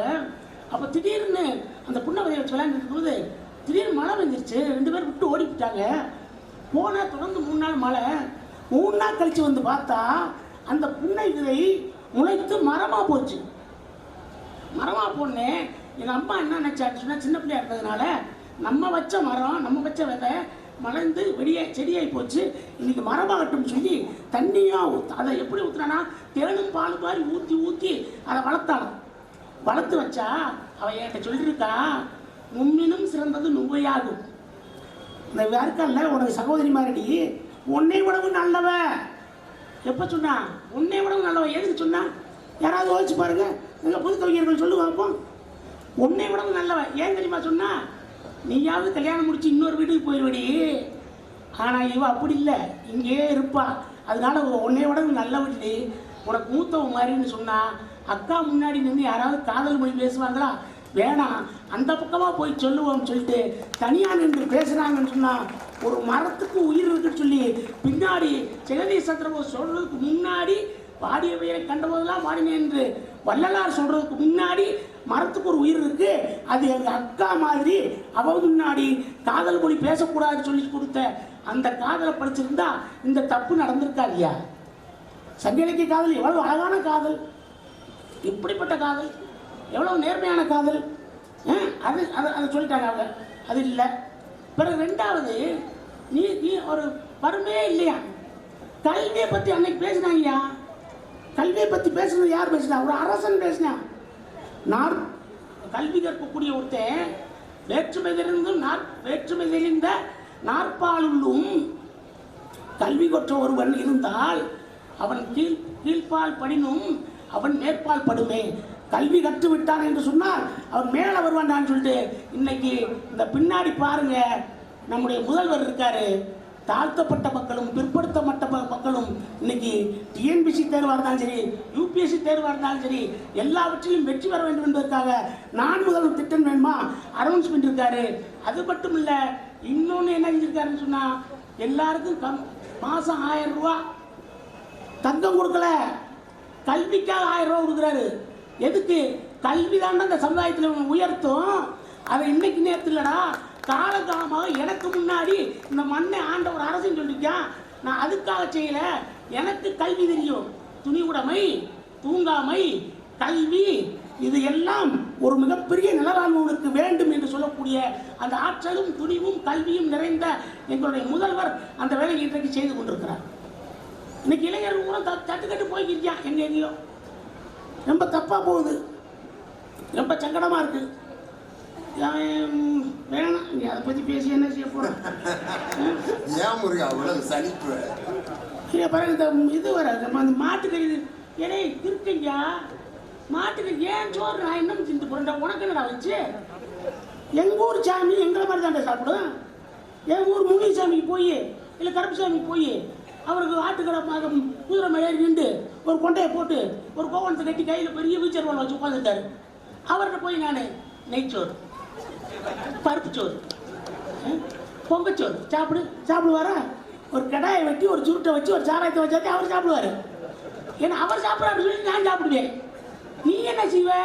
பொங்கச்சோறு, பருப்புச்சோறு, நெய்ச்சோறு, தயிர்ச்சோறு, கல்கட்டு சாதம், அது அவர் சாப்பிட்றான்னு சொல்லி நீ திம்ப. இதான் நடக்குது. இதான் நியாயம். அதை விட்டுவிட்டு நீ மாட்டுக்கிறது இருந்தால் அவனை கொல்லுவேன், அவனை வெட்டுவேன். என்னடா பைத்தியக்காரங்கயா? எங்க திருநாவுக்கரசர் பக்தி இலக்கியத்தில் பாடிருக்காரியா, ஆவுரித்து தின்றுளும் புலையரேனும் தந்தைவார் சடை கடந்தார் அன்பர்காவில் அவர் கண்டீர் நாம் வணங்கும் கடவுளரே. என்ன பாட்டு தெரியுமா அது? திருநாவுக்கரசு 80 வயசு கிழவே அந்த ஆள் பாடுறாரு.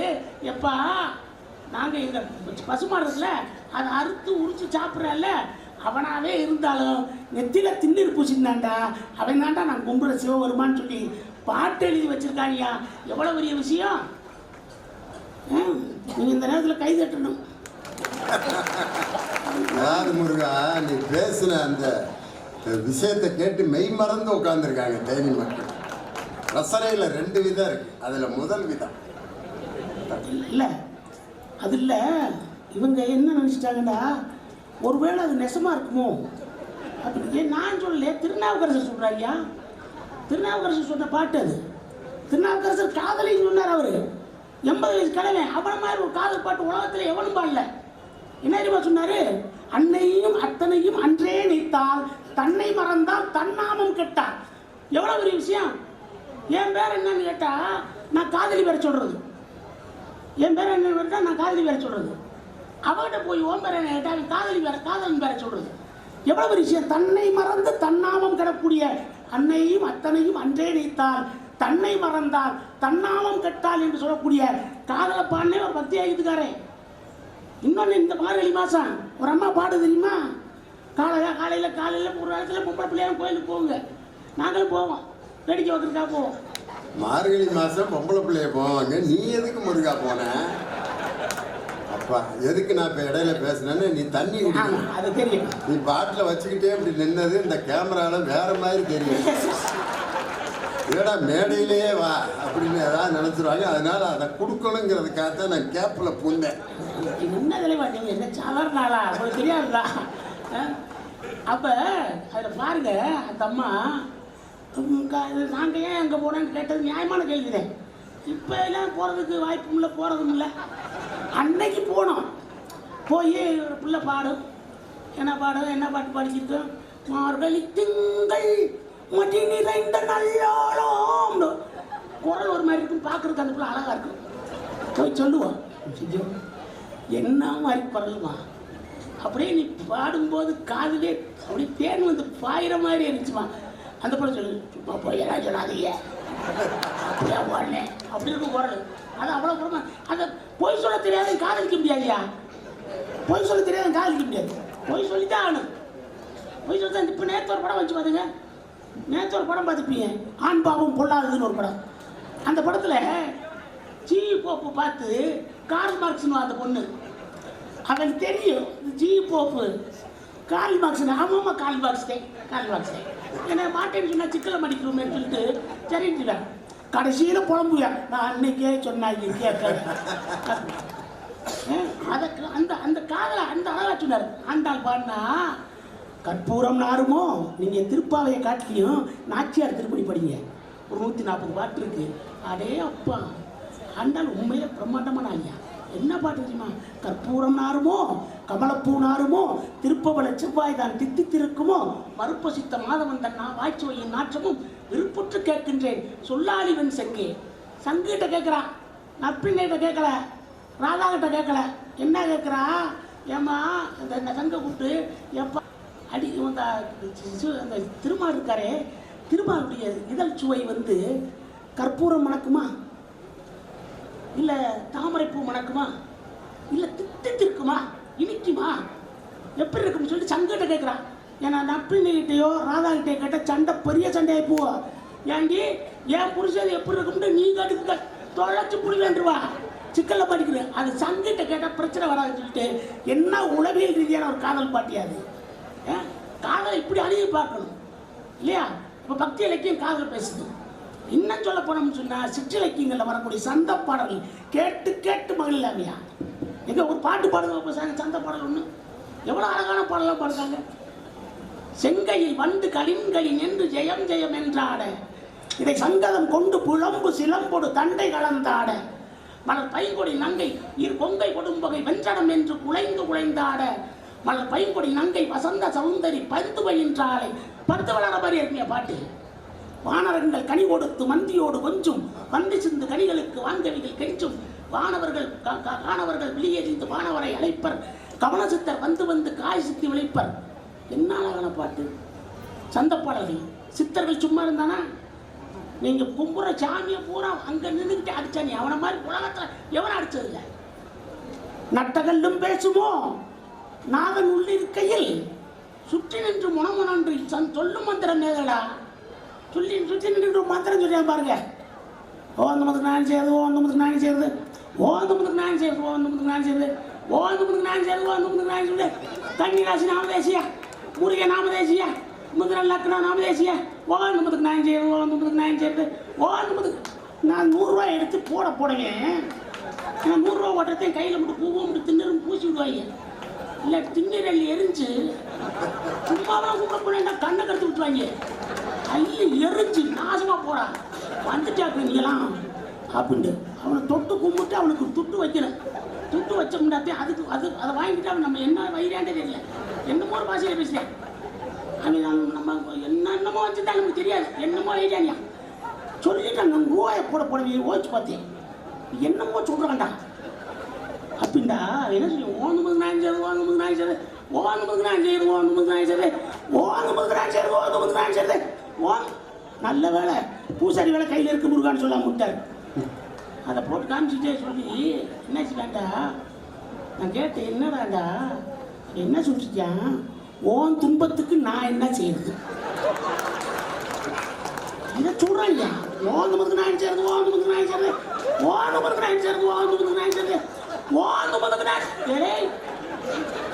பாவியா இலை தமிழ்ல பாடுறா, தேவாரம் பாடுறா, திருவாசகம் பாடுறா, சண்டைக்கு வரானியா? பரவாயில்ல, தமிழ்ல நல்ல வாக்கியம் தான் சொல்லியிருக்காரு உனக்கு.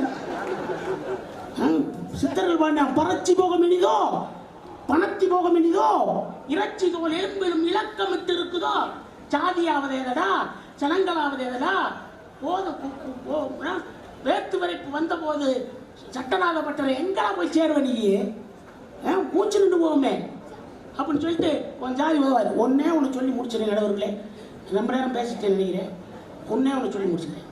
இன்னைக்கு ஒரு திட்டம், மகாத்மா காந்தி திட்டம், நல்ல திட்டம், 100 நாள் வேலை வாய்ப்பு திட்டம். அதை தூக்கிட்டாங்க.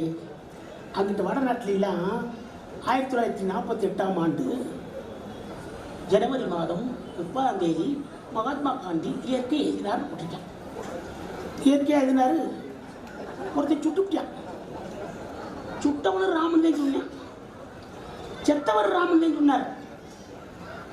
செத்த மகாத்மா காந்தி ராமன் செத்தாருன்னு சொல்றாங்க. சுட்டவனு ராமன் தான் சொல்லி சுட்டியான். 2 பேருமே அப்படி சொல்லி சொல்றாங்க.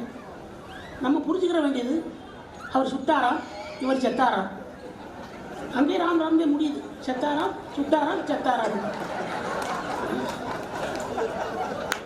அந்த மகாத்மா காந்தி 3 நாள் வேலை வாய்ப்பு திட்டத்தை தூக்கிட்டு இன்னைக்கு என்ன செஞ்சிருக்காங்கன்னு சொன்னா என்னது பிபிஜி ராம்ஜி பிபிஜி ராம்ஜி என்னங்கடா எங்கேயுமே இல்லை. திருப்பரங்குன்றத்தில் முருகனுக்கு அரவரான்னு சொல்லி போடா. அங்கே போய் ஜெய் ஸ்ரீராம் ஏன் அயோத்தியில் போய் சொல்கிறா நீ அரோகரா முருகனுக்கு அரவகரா முருகனுக்கு அரவகரா சொல்ல மாட்டேன். ராமன் நல்ல மனுஷன் தான் இருக்கா. எங்கள் இலக்கியம் அப்படித்தான் சொல்லி கொடுத்துச்சு. எங்கள் இலக்கியம் அப்படித்தான் சொல்லி கொடுத்துச்சு.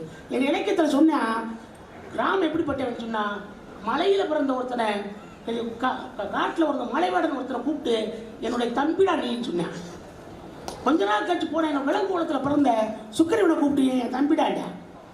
அடுத்து கொஞ்சம் தூரம் போனேன், விபீஷனை கூப்பிட்டு அரக்கர் குலத்தில் பிறந்த விபீஷனை கூப்பிட்டு நீ என் தம்பிடான்னு சொன்னேன். சொன்னது மட்டும் இல்லை, எப்படி சொன்னான்னு தெரியுமா? முன்பு புகனோடு ஐவரானோம், முன்பு குன்று சொல்வான் மகனோடு அறுவரானோம், நின்னோடு எழுவரானோம், அகனமர் காதலில் வந்த ஐய நின்னோடும் எழுவரானோம் என்று தாழ்த்தப்பட்ட பிற்படுத்தப்பட்ட மக்களை எல்லாம் தனக்கு நிகராக தன்னுடைய சகோதரனாக நினைத்து அறிமுகப்படுத்தி சொன்னவே ராமே. இன்னைக்கு அவன் பேரில் பிரச்சனை நடக்குதுயா. எவ்வளோ பெரிய பிரச்சனை நடக்குது? ஏன் நீ தப்பாக நடத்துகிற, எங்களை வழி நடத்துகிற, தப்பாக காட்டுற. அது இல்லை, அது வேணாம். அது தமிழ்நாட்டில் ஒருபோதும் நடக்காது. ஏன் என்று சொன்னால் அதற்கான வேலைகளை நம்முடைய தமிழக அரசு மிகச் சிறப்பாக செய்து கொண்டிருக்கிறது. ஊதுபத்தியும் எரிகிறது, மெழுகுபத்தியும் எரிகிறது. ரெண்டுமே என்ன செய்கிறது என்று சொன்னால், ஒன்று சுகந்தத்தை தருகிறது, ஒன்று வெளிச்சத்தை தருகிறது.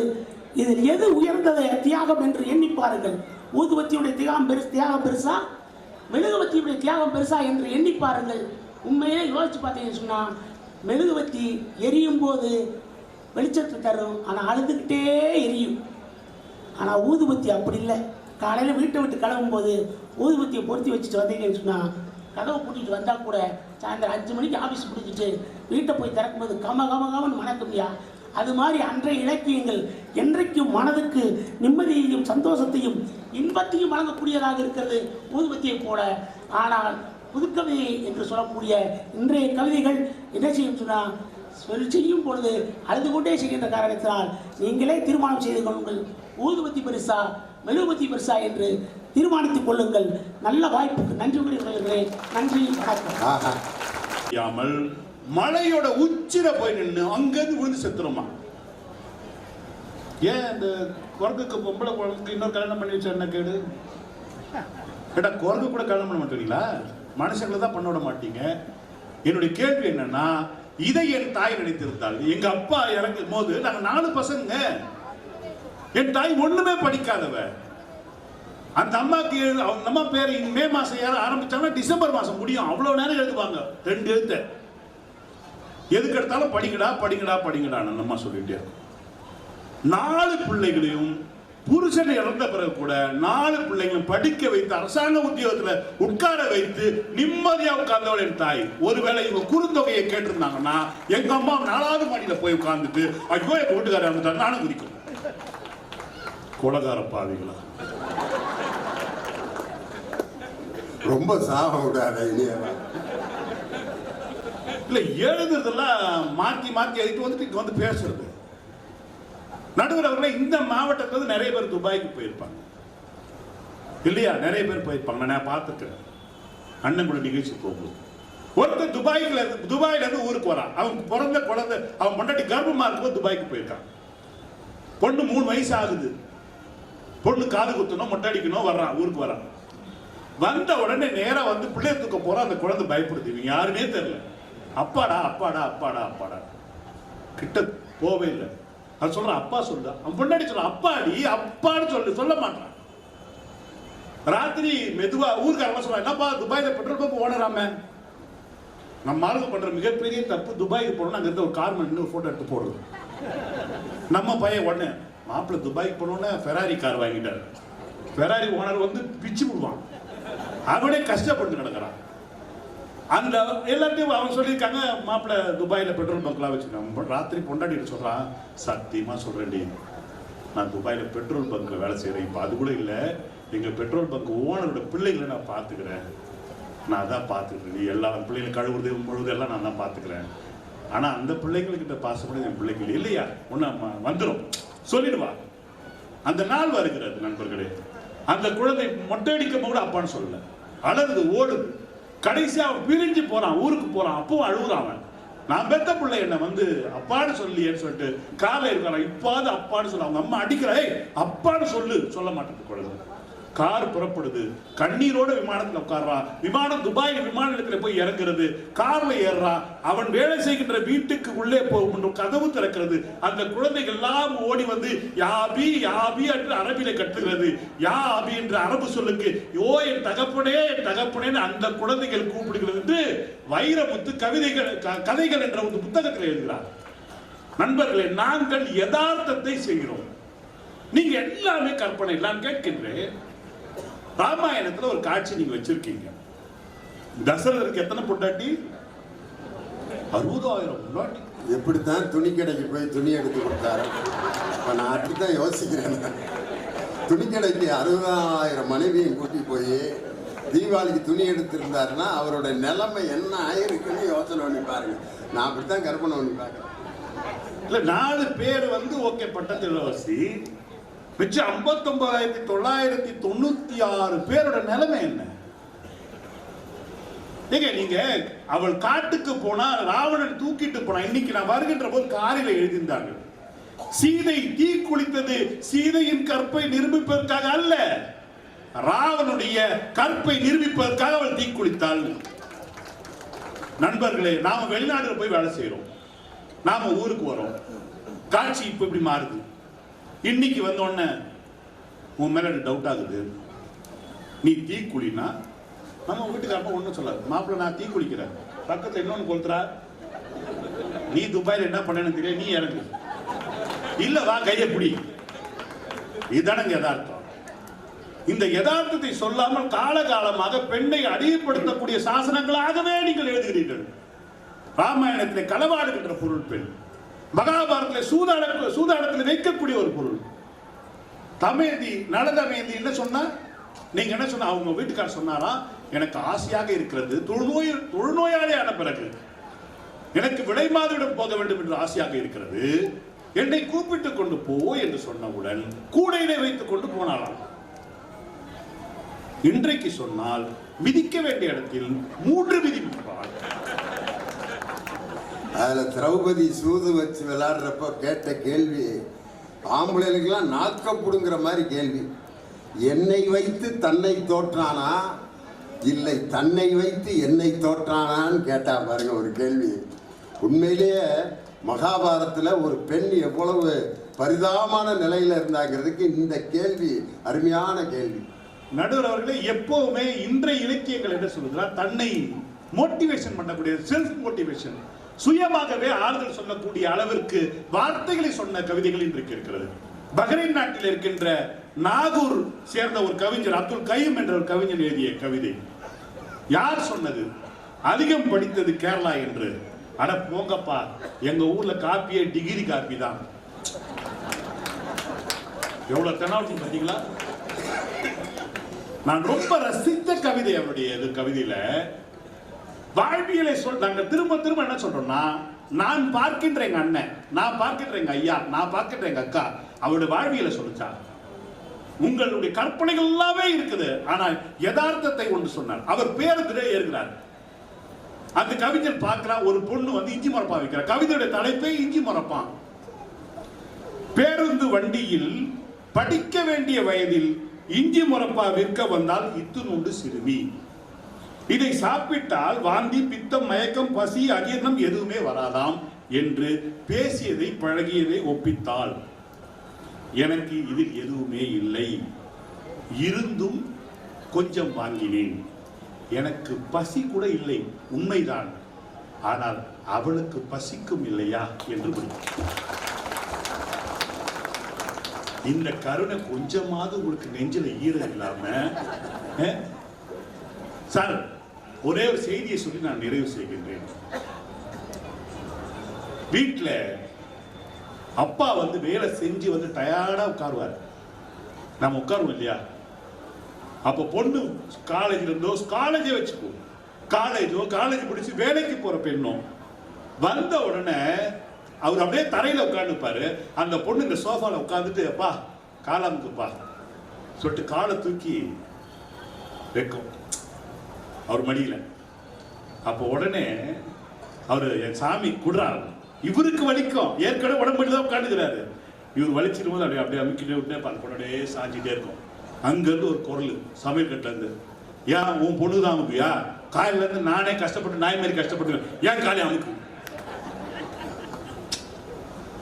உடனே மனைவி காலையை தூக்கி வச்சுட்டு இந்த காலையை சேர்த்து அமுக்கும் போது மச்சன்சி ஓடி வந்து சொல்லும், பாருங்களா எங்க மாமன் இப்படி ஆடி கொடுமை பார்த்துக்க, குடும்பமா உன் காலை சொல்லிட்டு வாங்கிட்டு அப்படி அமுக்கும் போது கவிஞர் எழுதினான், உன் மூச்சில் நான் வாழ்ந்தால், உன் மூச்சில் நான் வாழ்ந்தால் என் முதுமை ஆனந்தம், நீ இன்னொரு பிறவியில் என்னை பெற்றால் இன்னும் ஆனந்தம், படிகொட்டும் மாதத்தில் வெயிலின் வெப்பம் ஆனந்தம், உன் காது வரைக்கும் கம்பளி பொருத்தும் கருணை ஆனந்தம், சொந்தம் ஊர ஆனந்தம், பந்தம் பேரானந்தம், கண்ணே உன் விழியால் பிறர் கழுதால் கண்ணீரும் ஆனந்தம் ஆனந்தம் ஆனந்தம் என்று இந்த புத்தாண்டிலே நண்பர்களே, உங்கள் கண்ணில் இருந்து ஒரு துளி கண்ணீர் வந்தால் அது அடுத்தவனுடைய துயருக்காக வரக்கூடிய கண்ணீராக இருக்க வேண்டும். இல்லை என்றால் அவனை மகிழ்ச்சி படுத்தி அவனுடைய சந்தோஷத்தின் காரணமாக உங்களுடைய மகிழ்ச்சிக்கு ஆனந்த கண்ணீராக இருக்க வேண்டும் என்று கூறி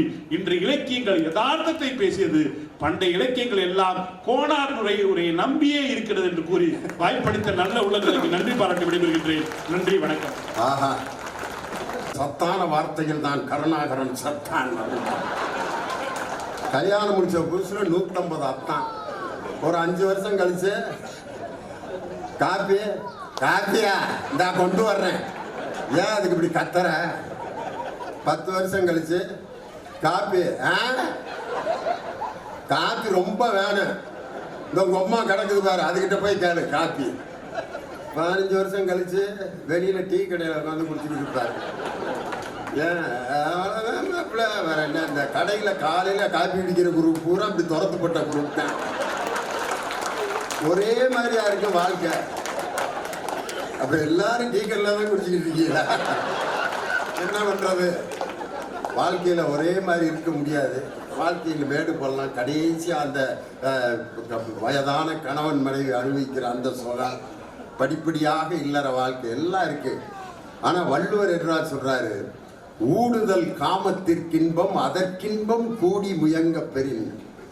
யாரு சண்டை போடுறானோ அவன் தான் குடும்பத்துல மகிழ்ச்சியா வாழ்றான்னு அர்த்தம். இப்படி ஒரு மனைவி இருந்தா மகிழ்ச்சி, வாழ்க்கையில மகிழ்ச்சி இருக்குமா? மாமா வர்றேங்க, உட்காருறேங்க, சோறாக்கடி ஆக்குறேங்க, தூங்குறேங்க, பட்டையா கிடக்க போறேன் கிடங்க, இல்லடி எந்திரிக்கிறேங்க, அப்படியே அந்த ரவை உப்புமா கிண்டுறேங்க, அப்படியே அந்த ஜீனி எடுத்து போடுறேங்க, அப்படியே மூட்டை பூச்சி மருந்த கலக்கி வைக்கிறேங்க, சாப்பிட போறேன் சாப்பிடுங்க, சாக போறேன் சாகுங்க. சொல்றதெல்லாம் கேட்டுக்கிட்டு இருந்தா இந்த பொண்டாட்டியோட வாழ முடியுமா? வேற இங்க வாங்க, என்ன வா, ரொம்ப வா. ஒரு பைக்கில் உட்காந்து போறதுலயே எத்தனை வெரைட்டி இருக்கு. கல்யாணம் முடிச்ச புதுசுல இடுப்பை இறுக்க பிடிச்சிட்டு உட்காந்துருப்பாங்க, இப்பதான் மேரேஜ் ஆயிருக்குன்னு அர்த்தம். இந்த காலரை மட்டும் பிடிச்சிட்டு உட்காந்துருக்காங்கன்னா 3-4 வருஷம் ஆச்சுன்னா இருக்கும். பேண்ட் லூப்பில் விரல மாட்டிக்கிட்டு இருக்குன்னா 10 வருஷம் ஆயிடுச்சுன்னா இருக்கும். கம்பியை பிடிச்சிட்டு உட்காந்துருக்கலாம் 15 வருஷம். நாம இந்த முகரை இடுப்பை வேற பிடிச்ச இந்த முகரைக்கு ஒண்ணுமே பிடிக்காம உட்காந்துருக்குன்னா 20 வருஷம் ஆயிடுச்சுன்னா இருக்கும். இருந்தா சாக வேண்டியதான், நீ வாழ்ந்தா பிரயோஜனம். வாழ்க்கையில எத்தனை நிலைகள் இருக்கு. ஒரு காலத்துல இலக்கிய காலத்தில் வாழ்ந்த தம்பதியர்கள் வாழ்ந்த வாழ்க்கை அதெல்லாம் வேற. ஆனா இன்னைக்கு நாம் வாழ்கின்ற வாழ்க்கை கம்ப்யூட்டர் காலத்துல, ஏஐ ஆர்டிபிஷியல் இன்டெலிஜென்ஸ் காலத்துல இன்னைக்கு நம்ம வாழ வேண்டி இருக்கு. இந்த காலத்திற்கேற்ற இலக்கியம் எனக்கு யாரையா கொடுப்பா? அம்மா இங்கே வா, இந்த இலக்கியம் இன்னைக்கு சரியா வருமா? ஆவதும் பெண்ணாலே அழிவதும் பெண்ணாலேங்கிற இலக்கியம் இன்னைக்கு சரியா வருமா? அடிக்கிற கைதான் அணைக்கும், அணைக்கிற கைதான் அடிக்கும். அடிக்கிற கைதான் அணைக்கும்னா அடிச்சு மூஞ்சி மோரையெல்லாம் பேர்ந்து ஐசியூல மூக்குல டியூபு சொல்லி கிடக்கிறப்ப அப்ப அடிச்சுட்டேன் அப்படின்னா அதுக்கப்புறம் அணைச்சு முக்காத்துட்டு பிரயோஜனம் உண்டா? என்ன அடிக்கிற கைதான் அணைக்கும்னு? தப்பு. அடிப்பதே தவறுங்கிறதா இன்றைய இலக்கியம். ஒரு பெண்ணை அடிப்பது ஒரு ஆணினுடைய கோழைத்தனத்தின் உச்சகட்டம். இதைத்தான் பாரதி சொன்னான். ஏட்டையும் பெண்கள் தொடுவதில்லை என்று எண்ணி இருந்தவர் மாய்ந்து விட்டார். வீட்டுக்குள்ளே பெண்ணை பூட்டி வைத்தோம் என்ற விந்தை மனிதர் தலை கவிழ்ந்தார். நல்ல விலை கூறி விற்பார். அந்த நாயிடம் யோசனை கேட்பதுண்டோம்பர். ஒரு நாயை விற்க போறவன் நாய்கிட்ட பெர்மிஷன் கேட்கிறானா? டைகர் உன்னைய 2000 ரூபாய்க்கு கேட்குறாங்களா, கொடுக்கவா வேணாமான்னு அது என்ன செய்ய? அதுக்கு தெரியாது. ஒரு நாய்கிட்ட எப்படி யோசனை கேட்க கூடாதா? அப்படி இருக்கிறியே, ஒரு பெண் தன் வாழ்க்கையை தேர்ந்தெடுக்க அவளிடம் யோசனை கேட்காமல் அவளை திருமணம் முடித்து கொடுப்பது தவறு என்று பெண்ணுக்கு புரட்சியை உண்டாக்கி அவளை படிக்க வைத்த இலக்கியம் இன்றைய இலக்கியம். பாரதி தொடங்கிய அந்த இலக்கியம். ஒரு பெண் குழந்தை எப்படி தாளாட்டினாங்க அன்னைக்கு? கண்ணே கண்மணியே ஆகாகா ஓகாகா. பாரதிதாசன் மூடத்தனத்தின் முடைநாற்றம் வீசுகின்ற காடு மணக்க வந்த கற்பூர பெட்டகமே. மூடத்தனத்தின் உடைநாற்றம் வீசுகின்ற காடு மணக்க வந்த கற்பூர பெட்டகமே. செவ்வாய் கிரகத்துக்கு ராக்கெட் அனுப்புறதுக்கு தேன்மொழின்னு ஒரு விஞ்ஞானி, நம்ம தமிழ் விஞ்ஞானி அதுக்கு தலைமை தாங்கிட்டு இருக்க நேரத்துல இன்னைக்கு செவ்வாய் தோஷம் 32 வயசு வரைக்கும் உட்கார வச்சிருக்காங்க. செவ்வாய் தோஷம். ஒரு ஜோசியக்காரர் ராகுவும் கேதுவும் 6வது வீட்டில் சஞ்சரிச்சுக்கிட்டு இருக்காங்க. இவருக்கு 3வது வீட்டில் தாண்டி 2 பேரையும் ஒரு வீட்டில் குடியிருக்கவங்க. அவங்க 2 பேரும் எந்த வீட்டில் இருந்தா எங்களுக்கு என்னடா, இந்த 2 பிள்ளைகளையும் சேர்த்து ஒரு வீட்டை பார்த்து குடியிருந்து குடும்பம் நடத்த விடுங்கடா, கொலகார பயலுகடா.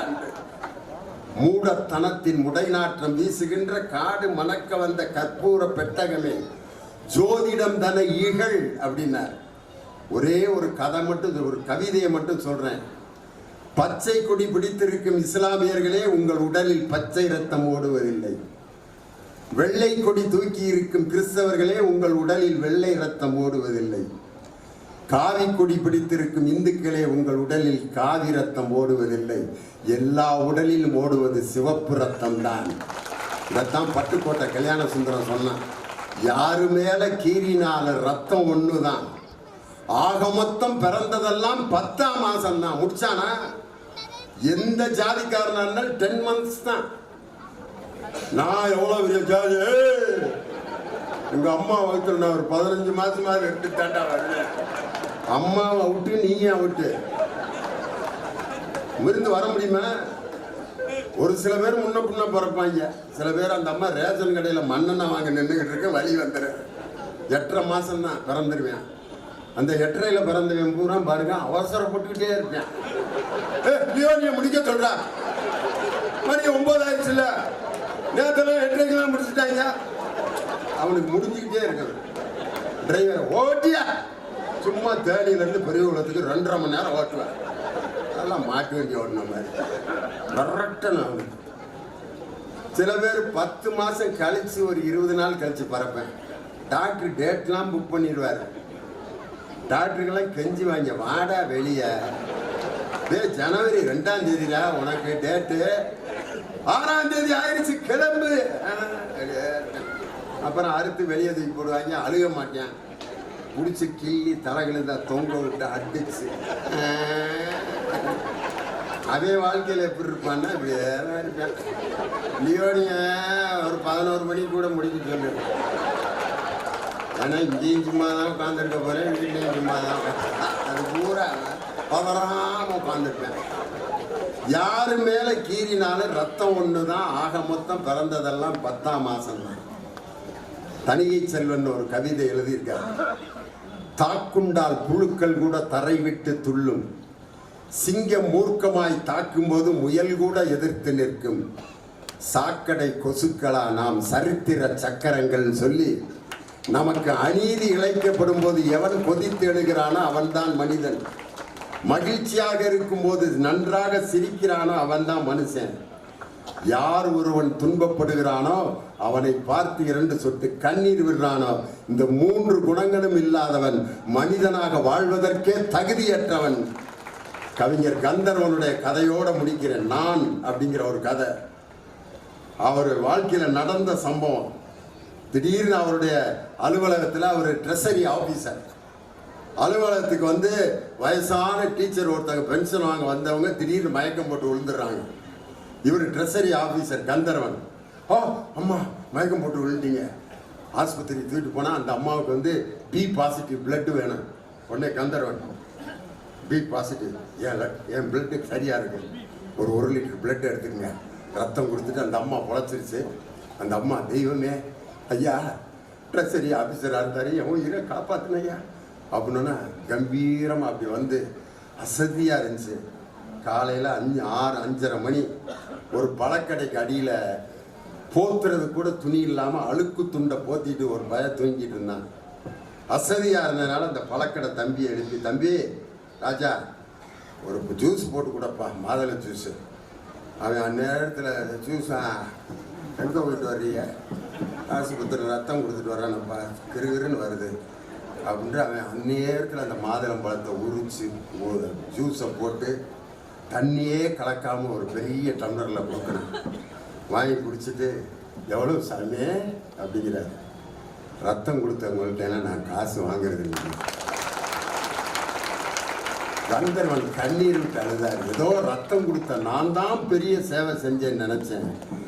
ஆனால் ஒரு சாதாரண போத்துறதுக்கு கூட துணி இல்லாமல் கிழிஞ்ச ட்ரௌசர் போட்டுக்கிட்டு இருக்க அந்த சிறுவனின் மனதில் உள்ள இரக்கம் பார்த்தீங்களா, அதுதான் இந்த உலகத்தையே வெற்றி பெற ஆற்றல் மிக்க இரக்கம் அதுதான்டா அப்படின்ட்டு இன்னைக்கு ஒரு சின்ன ஒரு 4 வரி கதையில எவ்வளவு பெரிய செய்தியை சொல்றாரு. அன்னைக்கு வண்ணதாசன் ஒருத்தர் கவிதை கதை பிணந்தூக்கின் ஒருத்தன் வந்து பிணந்தூக்குறதுக்கு அவனை கூப்பிடுறாங்க. பாடியை தூக்கணும். எவ்வளவு? 2000 ரூபா இல்லாமல் நம்மளால தூக்க முடியாதுங்க. 1500 ரொம்ப கஷ்டப்படுறவரியா முடியாது. 2000 எனக்கு இதுதான் சீசனு. இப்போதான் செத்துக்கிட்டு இருக்காங்க நிறைய பேர்.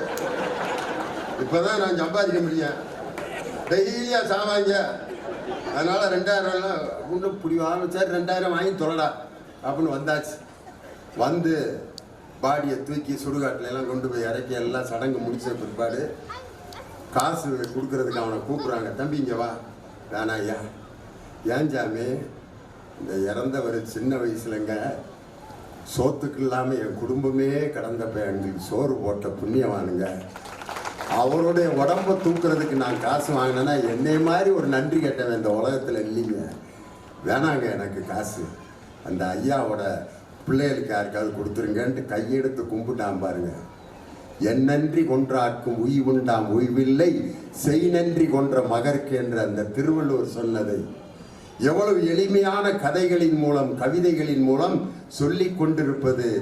அன்றைய இலக்கியத்தை விட நம்மோடு வாழ்ந்து கொண்டிருக்கும் இன்றைய இலக்கியவாதிகள் தான் இந்த நாட்டிலே மிகப்பெரிய இன்றைய பிரச்சனைகளுக்கு அவர்களால் தான் தீர்வு காண முடியும். இந்த தேனி புத்தக திருவிழாக்களில் அவர்கள் படைத்திருக்கக்கூடிய படைப்புகளில் அவர்கள் படைத்த சிறுகதைகளை அவர்கள் படைத்த கவிதைகளை எங்க தேனி சீருடையான் போன்ற அந்த எழுத்தாளர்களுடைய கதைகளை பாரதி கிருஷ்ணகுமார் போன்ற பேச்சாளர்களுடைய பேச்சுக்களை இவைகளெல்லாம் அடங்கி இருக்கக்கூடிய அந்த நூல்களை எல்லாம் படித்து நீங்கள் இன்றைய இலக்கியத்தின் மூலம் வாழுங்கள் என்று சொல்லி மகிழ்வூட்டி வழிகாட்டுவது அன்றைய இலக்கியத்தை விட இன்றைய இலக்கியமே என்று தீர்ப்பு சொல்லி எங்களை வியக்க வைத்த தேனி ரசிக பெருமக்களை வாழ்த்தி வணங்கி விடைபெறுகிறேன். நன்றி, வணக்கம்.